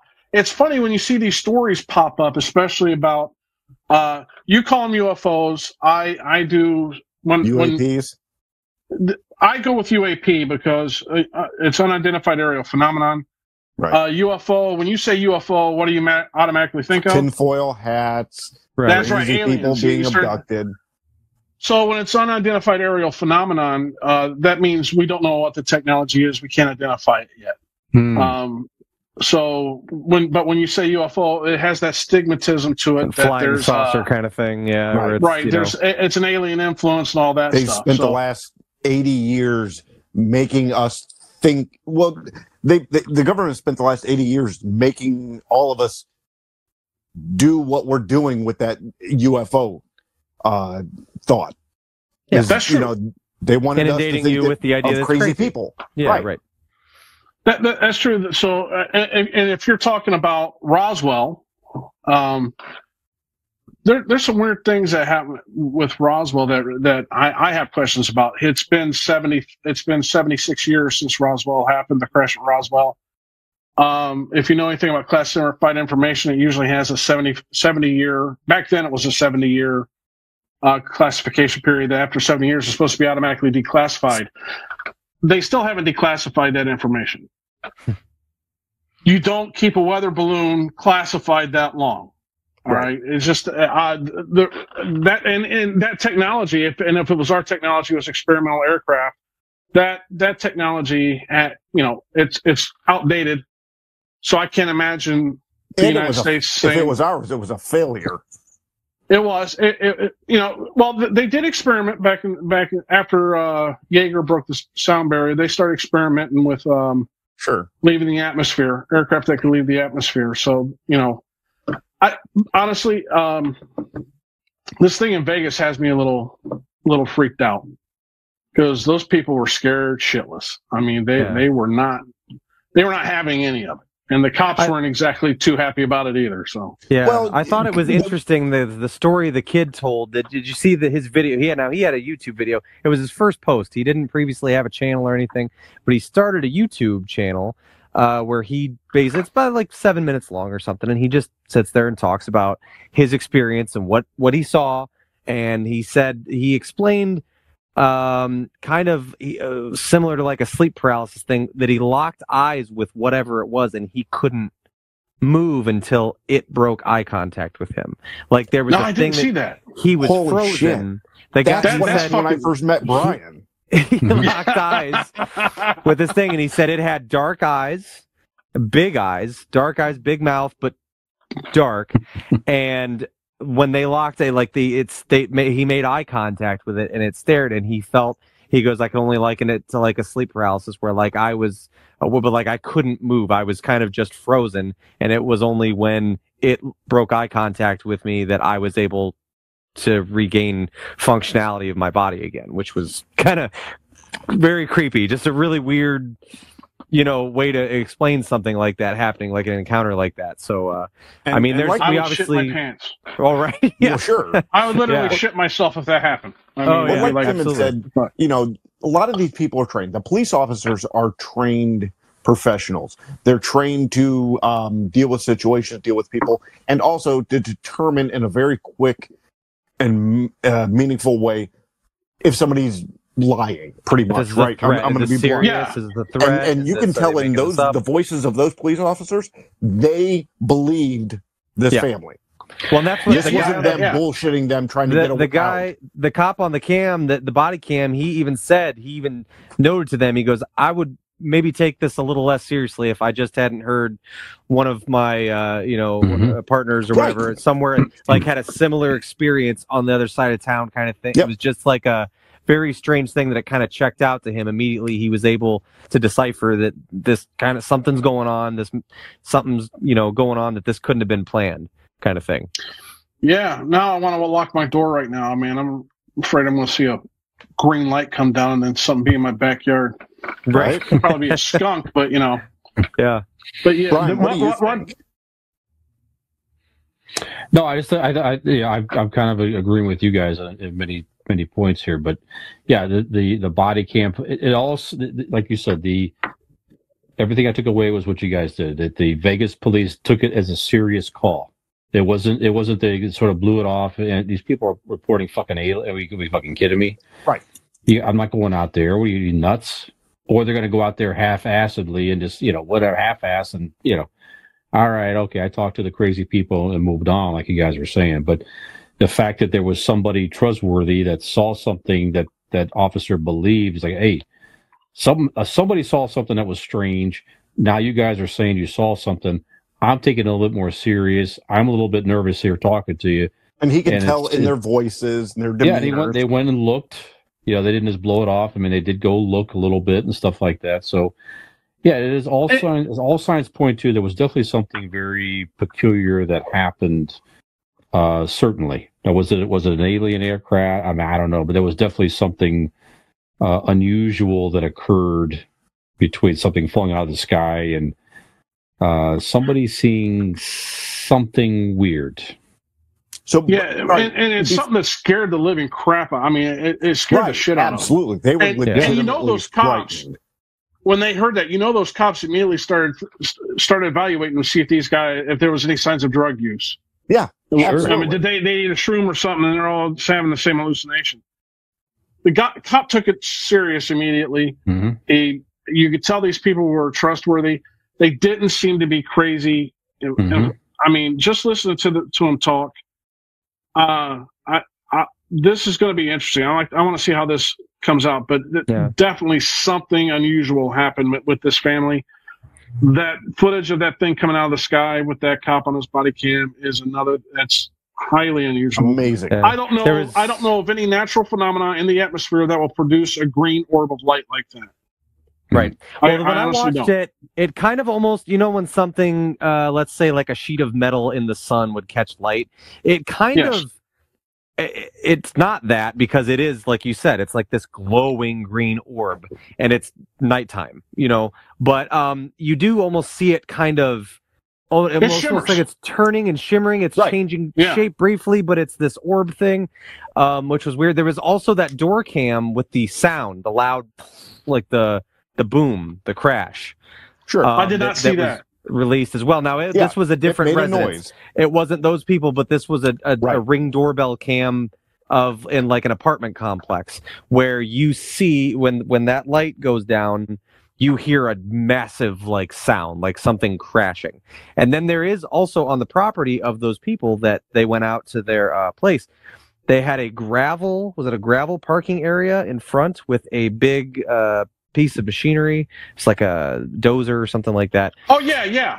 And the power cuts out on their property cam, and when it comes back on, there is a clear shape in the gravel, like a circular. Well, they thing, showed that a print video imprint of them filming, and they went out to that dozer, and something was standing behind it.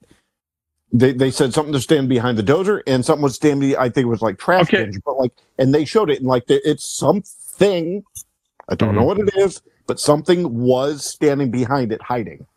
I saw that video, and that part I could possibly debunk. Sure. Given that they had flashlights, there was stuff that could have been a shadow that played tricks with even the cameras. Sure. Okay. There's a plausible explanation there. However, I'm not trying to question. There's no question of integrity here of anybody. This was really just what the hell happened, and it's going to be interesting how this unfolds. Are there going to be more sightings? The more sightings, the better. This is actually some of the best footage we've ever gotten of something like this. That's not military, because if you ever notice UFO footage, even with handheld, we surveil everything with our cameras. I mean, with social media, we put ourselves in our surveillance. The government has the worst fucking videos on their aircraft. Except for those contain a lot of information. Those Tic Tac videos, trust me. I'm sure it does, but I'm saying like the grain quality and of the actual. Remember that that jet was flying, 500, 600, almost Mach 1 to catch up. We live in the 21st century, and you're the government. Get better fucking cameras. That's all I'm saying. I think the cameras are pretty good, because they were in the near infrared and the shortwave, looking at that, and they were actually flipping and tracking it. But if you look at other videos that isn't government, they're shaky, they're blurry, which that I could take a picture of my food, or I can take a video of me taking a shit, and it'll be clear as day. Why can't we get somebody with a handheld device? Yeah, sure, anytime. Thank you. You can look and see what kind of letter comes out, but we can't get anybody to just hold it still. So, but this is interesting. This Las Vegas thing is really interesting, because I haven't seen. There's been some kooks coming out saying shit. If you ever listen to a radio show called Coast to Coast AM, you'll get some kooks talking about George Norrie. Yeah, George. Yeah, but this was going to be interesting to see how it plays out. I need more data on it, but something's up. Something definitely happened. So real quick before we move on, because I think we all agree that we have some questions that we could ask Tim, being his job. But has any of you actually seen anything that you could call a UAP, UFO, whatnot? I can neither confirm nor deny. Fair. Nick? I can't say anything that was overwhelming to me that I'm like, there's been times where you see something weird in the sky or sure, it's something night, there's no light. A fixated light that's there, and then it moves and it's not there anymore. It comes back, but I don't know what it is. But it's not. It doesn't strike me as, wow, that is notably, something jarring and different that I don't know. More of like lights and strange things. But no, not anything that I can recall that's been. All right. Brian? That being said, I absolutely believe in all that stuff. But sure, yeah. Brian, have you? No. Okay. Nope. Not directly. I did. Mm-hmm. I was on 76 going west, just by the clock there. Was it the in Akron, right? Mm-hmm. So, and Carter's in the back seat, and he saw it too. Coming across the sky, and it was egg, oval, bean shaped. Like it was hard to grasp, but it was like a roundish oval, whatever. And it was the best way to describe it. It was reflective, right? Sorry, like it was bright, but I'm what assuming color was it? It was. That's what I'm saying. It was like white because it was reflecting. I'm guessing it was reflecting the sun, but because but day as day could be. It was probably about 2 in the afternoon, and it was coming along pretty. I mean, like you watch something come across your purview in the sky like this. That's pretty fast. Mm-hmm. It's not like zipping like this. It was moving like this, but much faster than you would see a jet or 747 go. It was comfortably going very fast, and just I always make fun of people of like, oh, you see something, why didn't you get the camera out? Didn't even cross my mind. I was so amazed by what I was seeing. Well, you're not prepared for it, and the shock and awe and I'm just yelling what at the Carter, fuck is Carter, that? Carter, do you see this? Do you see this? He's like, what is that? And I turned around like, dude, it was gone. Did you see it change directions at all? No, I don't know where it went. By the time it went to my left, I briefly turned around to Carter to make sure he was seeing what instead of just going, yeah, I see it. Like, but his eyes were over there. And by the time that I turned back, and we're traveling at 65 miles an hour, I lost it. But it was, I am sure today, it had no wings. It wasn't a reflection. I tried to debunk it, and like, even with my phone, I'd get out and try to kind of try to bounce reflections, try to get that going. Couldn't do it. I don't know what it was. I can't say it was aliens, but it was something. I enough to where I went as soon as I got home. I got on Facebook, and I didn't want to seem crazy, right? So I said, was anybody on 76? And I gave the exact time, traveling west, and see something in the sky.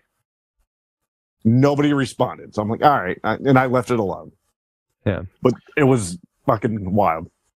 So this is where with a lot of UFO sightings, you have to be careful, because the objective act of seeing is drastically different from the subjective act of interpreting. Our brains interpret things. So you see an object in the sky, it's unidentified, it's flying, and it's an object. And that's why UFO should have been, if we would never associate it with aliens, UFO would have stayed around. Right. But it's good that you would say, I don't know what it was. I can't say it was aliens, because you're trying to maintain objectivity rather than be subjective to say, by God, those are the lizard people coming to get me. Right. So nobody stuck their little green hand out and gave me the thumbs up. Yeah. So it was what it was. It was wild. It was cool. I would have liked it if you were able to stop the car, take a picture of it, or video it, or saw it change directions. If, if it was a gradual change to aircraft. I was in the left lane, so I couldn't have just pulled over. And again, like I said, like I questioned everybody, like, why didn't you take a picture? Why didn't you take a video? And when you're driving a car, you're not going to be able to stop until, you know. Well, not practical all the time. I'd take it, you know, you're driving like, oh, look at the sunset, you know, and you take one real quick. I didn't even contemplate picking up my phone. Wasn't even a thought in my mind. It was just, I was just amazed by what I was seeing and excited that I was seeing it. And I turned around to Carter and then it was gone. Well, I will tell you this. There was one night where I was out. We had a star party in college. We took some telescopes out and we saw something unusual in the night sky. It turned really bright for about a minute or two and then faded away. We knew immediately it wasn't a meteor because meteors don't act like that. They don't move like that. But after we researched it, it turned out to be what's called an iridium flare. Iridium put up these huge communication satellites back in the 60s and early 70s. And when I say huge, they're huge. I mean, their solar panels are massive. And what happens is they're in orbit still, even though they're declining. Not all of them gone, but those solar panels are still deployed. So they'll turn and catch the sun. They'll brighten up really bright like a star. And then as they keep turning, they fade again. And those have been really misidentified as UFOs. People have reported those all the time. Oh, we saw this. And then there's websites out there that you can tell when they have it pretty well mapped now when you can see an iridium flare. Because these iridium satellites are still up there. But so I've never heard of one during the day. Could they possibly have? It was this was not in the sky as in like a speck. This was from my in the car as big as the first joint in my thumb. Holy shit. Yes. Okay, yeah. It was that close. All right. Don't know. So Tim, go ahead. Were you ever involved in any type of like something is unusual and we're tracking it or we're investigating it or anything like that? Yes. Yes, I was. The Tic Tac video. So I can tell you why. The black and white one we've seen that the government released. Yeah, the one that was declassified by the Trump administration and was sent out. Mm-hmm. Yeah, I got to look at that before it was declassified. Wow. So, thing is, one of the things before they declassified, they wanted to make sure it wasn't one of ours. It wasn't anything that we had because experimental aircraft are some of the most secretive things that we have because we don't want the enemy knowing what we have. We wanted to make sure it wasn't any known technology that any of our enemies had because we don't want them to know that we know. So I mean that's the game. Knowledge is power. And then so if they know that we know it, eliminated, then that's when they went ahead and declassified the information, and that's why they declassified it because there is a movement within the government for disclosure on these things. I mean, Congress has been listening to it. I read the UAP report that they did. I don't think they're going to take action. I think they're just trying to appease people. But so it's not a slow trickle out situation. No, it's a crawling out situation. It's at a snail's pace. I mean, like they're purposely giving the public a little bit of information at a time. I can't say whether they're doing that on purpose or not. Okay, but I would like to think that the media is not reporting this to gauge how we would react if we found out that there were the aliens are among us or that we've been in contact. Everything. It does, and the thing is that the media is actually doing that, and they're doing that on behalf of the government. Then the media is no longer free, and they're being used as a propaganda arm. Sure, and that bothers me. However, why the amount of money it would take to maintain a cover-up of this magnitude somebody would talk. Yeah. It's ridiculous. But there's the thing is people have been talking for 73 years. It's just the way to stop it, because you can't stop people from talking. People will always talk. The way to do it is misinformation and make people sound silly. Put to and the that's point what happened to Bob it- Lazar. Right, exactly. That's what happened to Bob Lazar, because he was supposed to have worked at Area 51. Correct. And he came out, told some stuff, and it turns out that Bob Lazar never even got a degree from any university. Well, he did, but Correct. that's the type of discreditation that was portrayed for Bob Lazar. They fucked him up pretty good to make people think he was just a lunatic.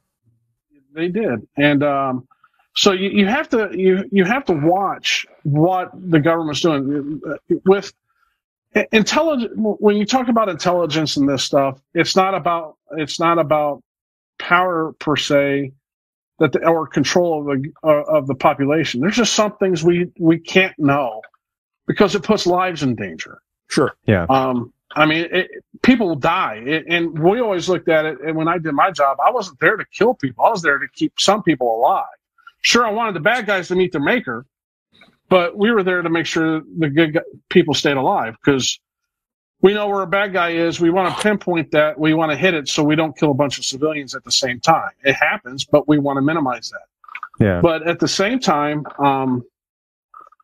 with something like this, there's a lot of ramifications if it comes out that we've been talking to alien civilizations, that they're among us, that we've done this. Well, there's been rumors and these stories, throughout the years, even past, since Roswell, that was it Truman or Eisenhower that Eisenhower met with aliens in a meeting, and then miraculously after that meeting, we started getting this technology, which in turn exponentially started growing year after year after year, exponentially bigger and bigger.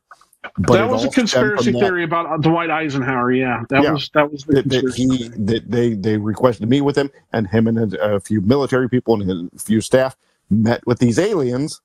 That's the rumor story, yada yada, fun, blah blah, whatever, however you say it. But the timeline in that theory adds up to we made a deal. Now we have this technology boom from the 50s on that just keeps growing and growing faster. Well, remember, we developed fission bombs, atomic bombs. Right. So our technology was moving fast. Because it wasn't. I think it was 3 or 4 years that we went from fission. But we went from fission to thermonuclear to fusion bombs, hydrogen fusion bombs. We got more yield. So, and that was just in 3 or 4 years of splitting the atom. Now we can fuse them in a control, in a reaction. So, I mean, again, I'm not trying to argue that actually Eisenhower met with him in that.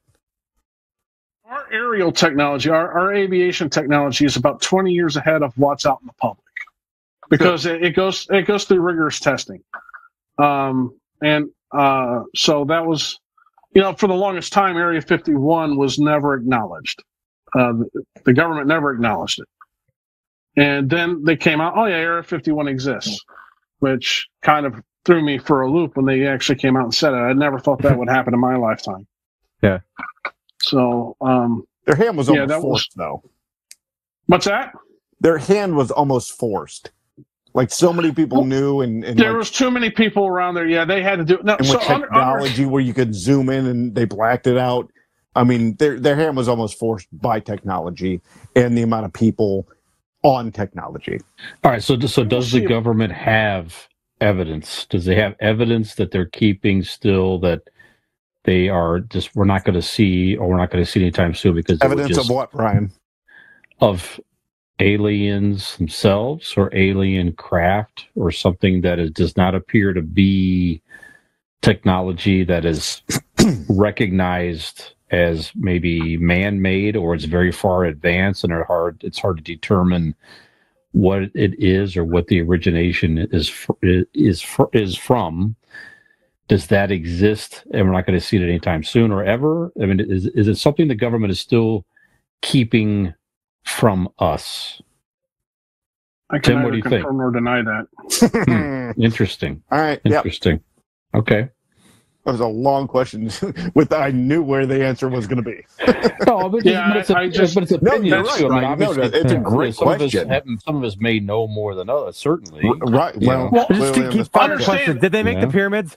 Just keep firing shit at them. See what according to ancient aliens, they made the pyramids. But understand when I say when someone says they can neither confirm nor deny, one, they don't want to lie, and two, if they lie and it's a known lie, then a lot of shit happens.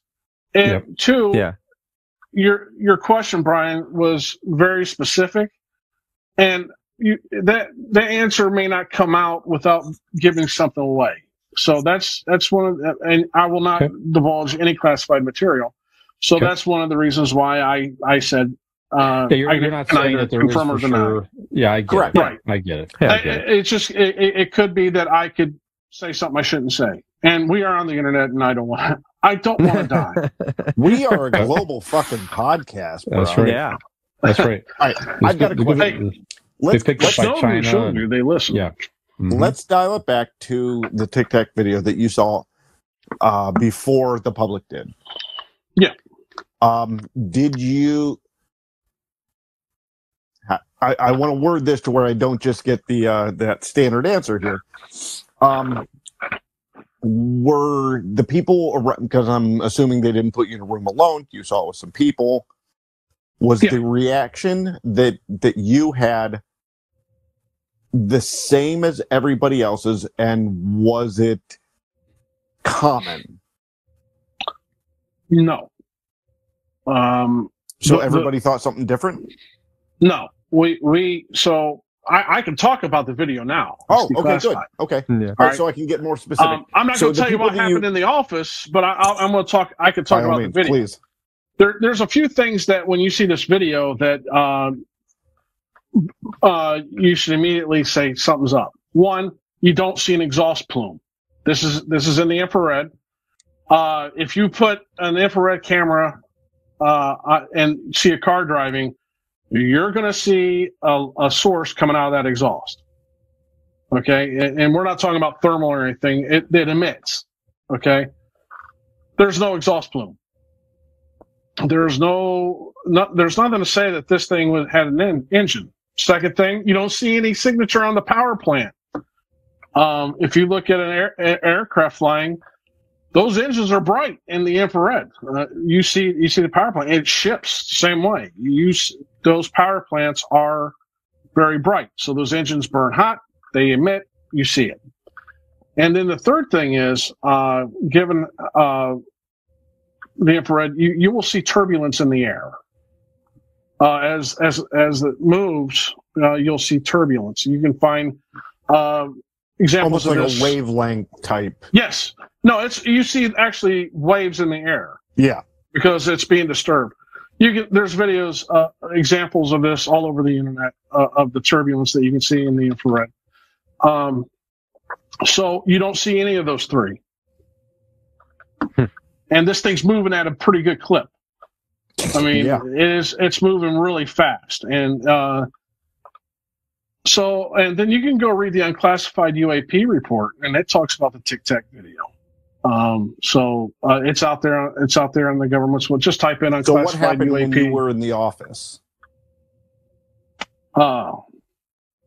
We were perplexed. I mean, we were just like, I remember I leaned over to a friend of mine. I said, "What the fuck is that?" And we're just like, so. And then it went to another team, and that was then I didn't see it again till it was declassified. Okay, so my last question on that is, was everybody in the room perplexed, or was there at least one higher up that goes?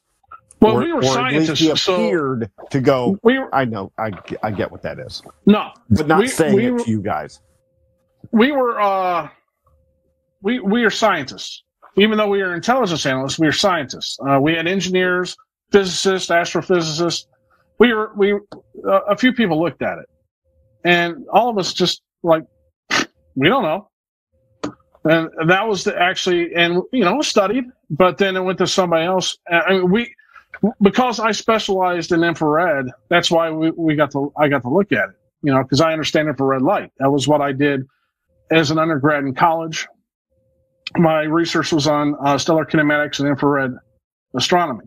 So if you want to know anything about light, you go to an astronomer, an astrophysicist, because that's what we deal with. We didn't know. We couldn't provide any kind of explanation whatsoever of what this thing was. And it's still, to this day, nobody's given a valid explanation of what that was. Do you, in your opinion, did it end there? With the not knowing what it was, do you think it went up anywhere in the chain? It stopped where somebody... It went up all the way to the president's desk. Right, but I'm saying in that line of succession, going up to the president's desk, do you think anybody goes, yeah, I know what that is? I wouldn't know. Okay. Understand, when you're in the intelligence world, things are compartmentalized. That's and so once we couldn't provide an answer, it went somewhere else. But in your opinion... I don't know where it went. I don't know. Like, in your opinion, do you think... I guess my ultimate question is, in your opinion, do you think that there are certain places of the government that know more than they're saying?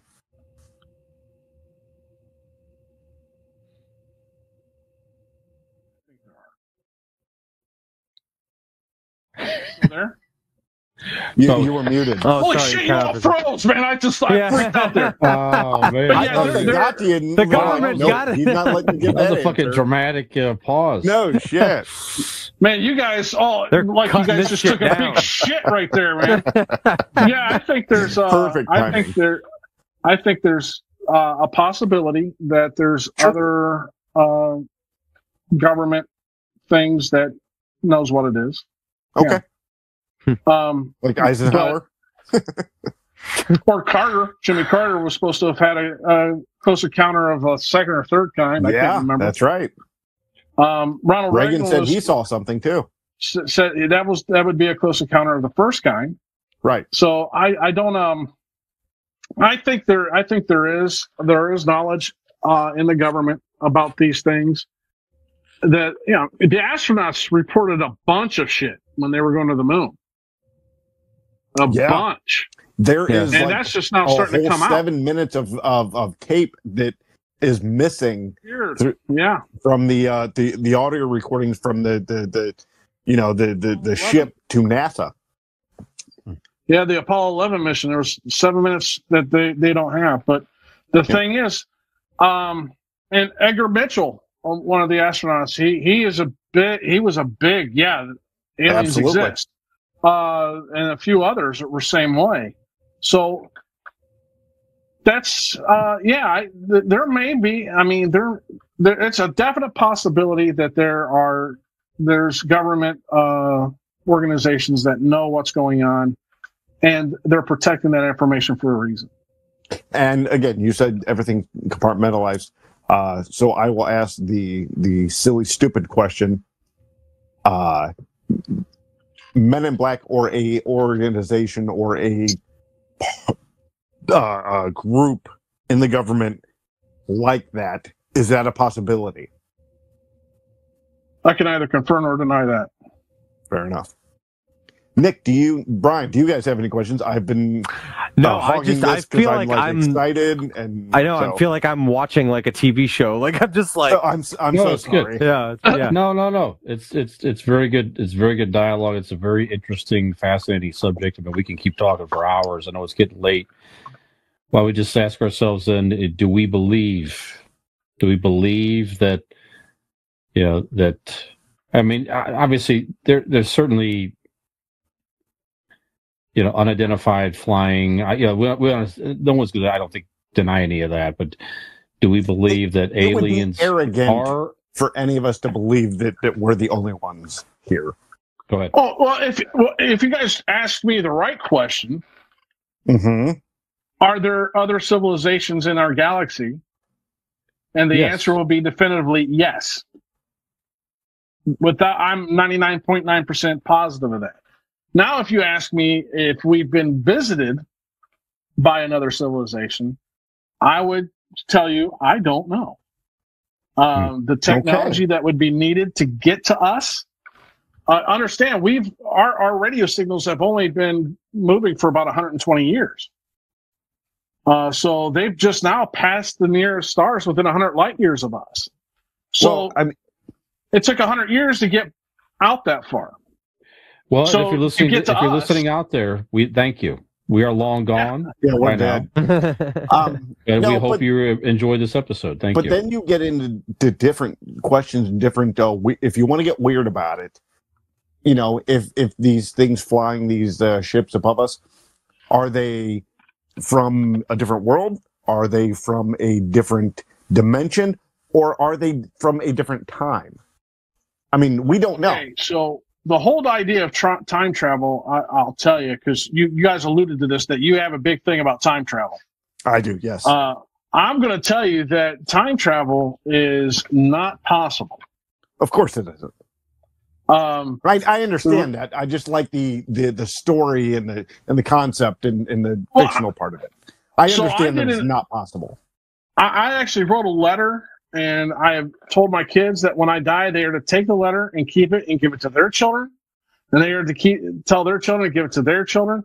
That way, if there's ever anybody that if they ever invent time travel and they can time travel, they'll come back and tell me something and change some things for me.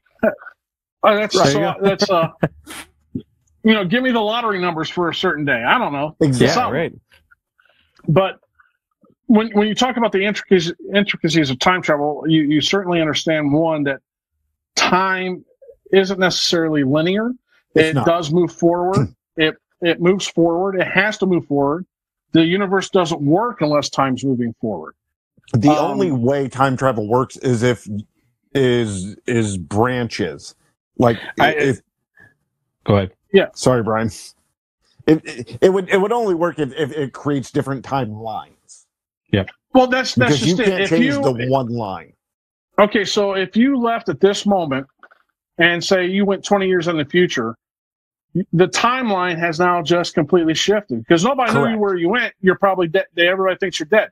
So the timeline that you arrive in is not necessarily the same timeline that you left. Correct. It's all changed. And when you come back, you're going to come back to a timeline that probably changed.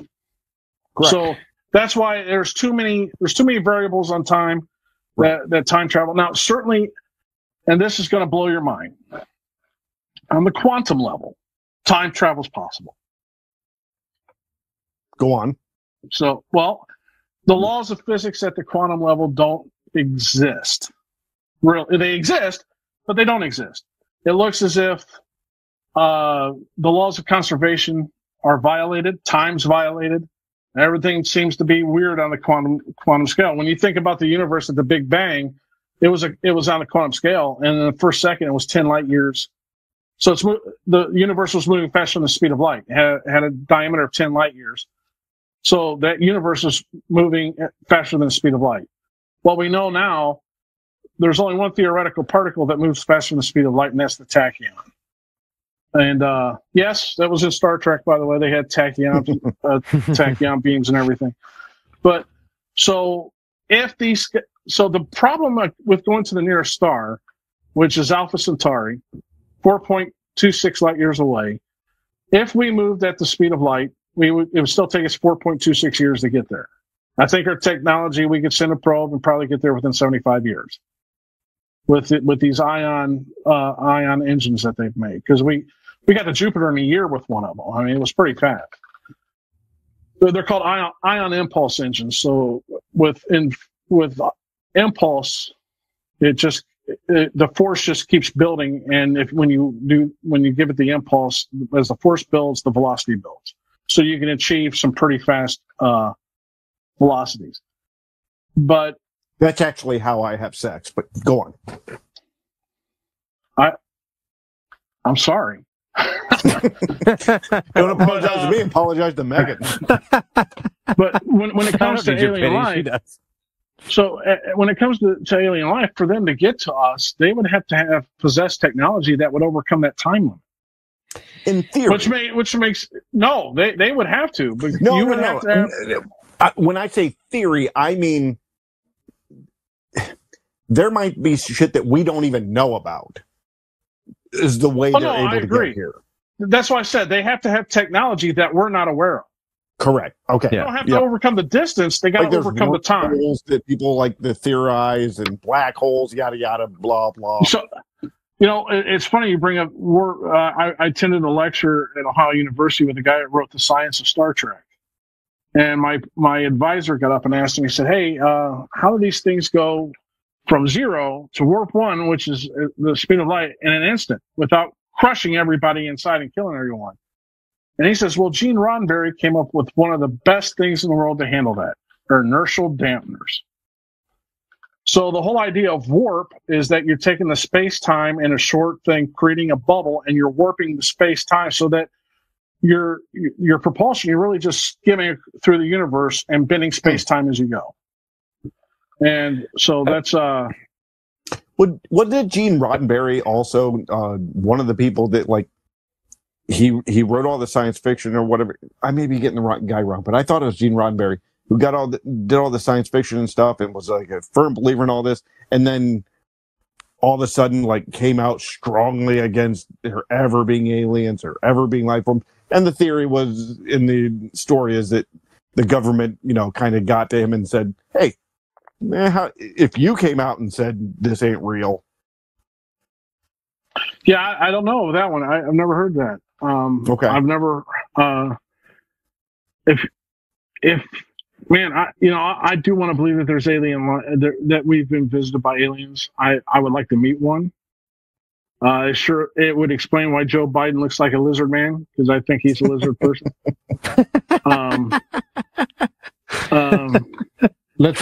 So we're speaking of space-time, and space-time continuum is taking us to the end of this episode very soon, gentlemen. I know it's getting very late. Okay, So can we answer the question? Agree that there can be a part 2? That we can bring Tim back for part 2? Yeah, of course, Tim. Yeah. What do you think? Yeah, I'd love to, man. And besides, I want to give the correspondence on AI Jesus.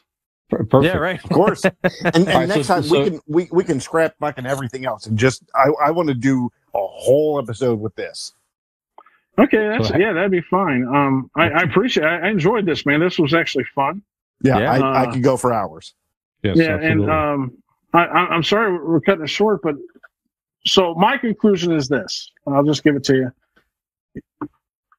There are alien civilizations, but we don't know if we've been visited or not, and there's certainly some shit that's going on that we can't explain. Yeah, there's a lot of shit going on that we can't explain. And I will tell you guys, if you're really interested in this, there's some videos out of Brazil that you got to see.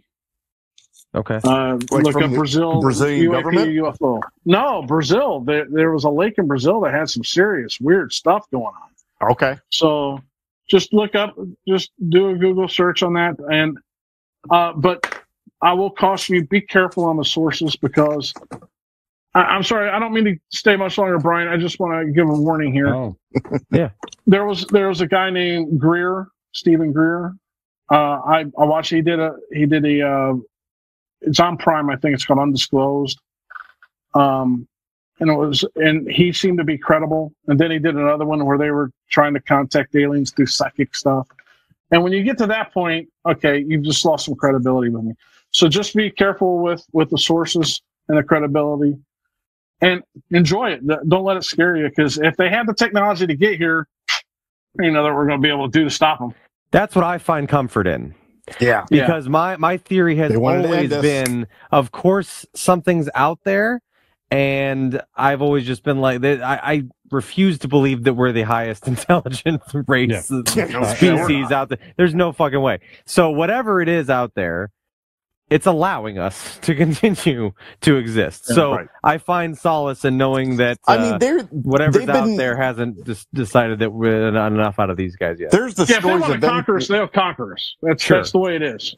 There's these stories of them flying over like our nuclear missile sites and shutting off the power to them. Yeah, I've heard that. But also, don't forget about the Chinese balloon. Sure. Yeah. So. Sure. But fellas, thank you for having me. I enjoyed it. I hope we get to do it Thank again you. real soon. I do want to talk. I want to give you the correspondence on the Jesus. Right. Absolutely. We'll be ready That for thing's it. freaking me out. So I had it up the whole time. It's freaking me out a little bit. So.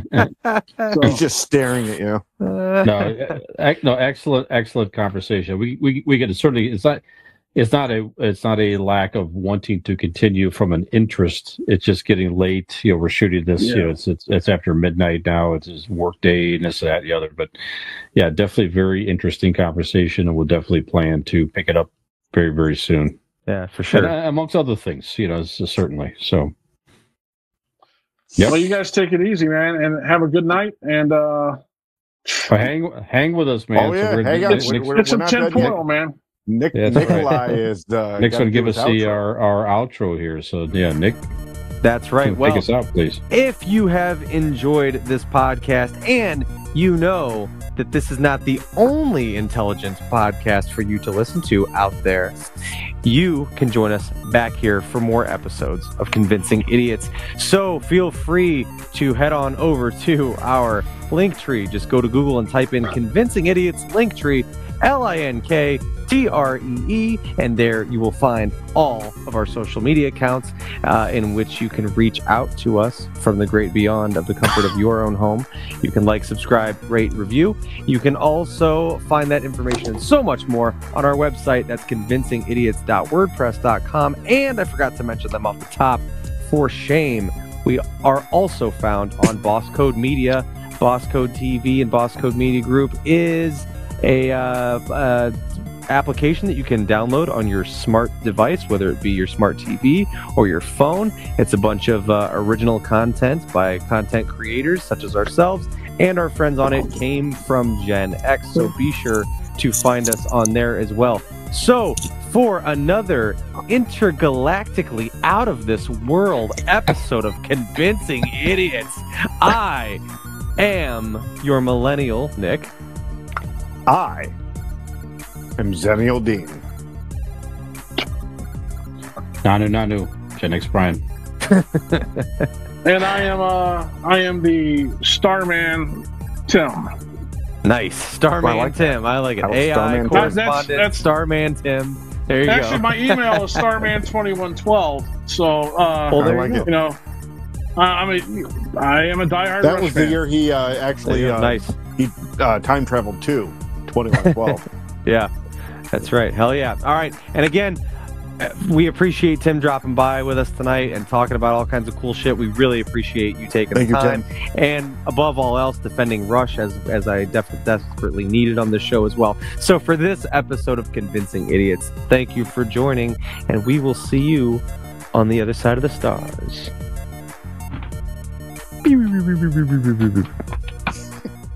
Hey there, if you like that video, or if you just like to watch us make fools of ourselves, please like and subscribe to this channel. We really appreciate it, and we hope to see you back here.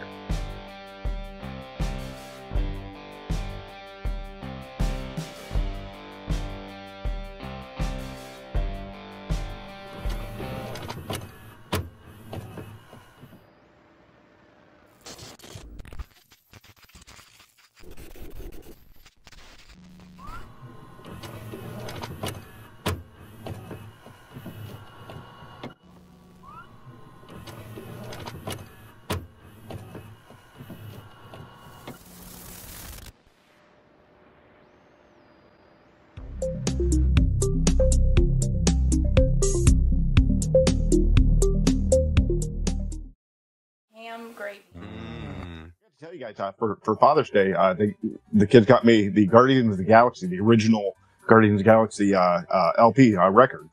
Very nice. Oh, nice. That's a good What a one. great fucking record that is. Yeah, a lot of good songs for sure. Absolutely. I like how it's going through the ages too, because like the Yeah. songs in Volume 3 are like much more, like you're almost like going through time, like as the music goes. And as Well, the movies this go one along. they got me was it's a double. So the first record is like the songs from the thing, and then the second record, which I haven't got to listen to yet, but it's The movie. yeah, it's a score. Yeah. Okay. So that should be fun. I don't know That's when cool. I'll listen to that, Mm-hmm. but it'll still be fun. It's cool to have. Yeah. Do it like there's some intimacy happening. Put the sound score on. When I'm by myself. I get ready now for the chocolate chips and peanut butter, everybody. Side butter two. one The hand. big ship battle scene. Here we go. So it all comes to this.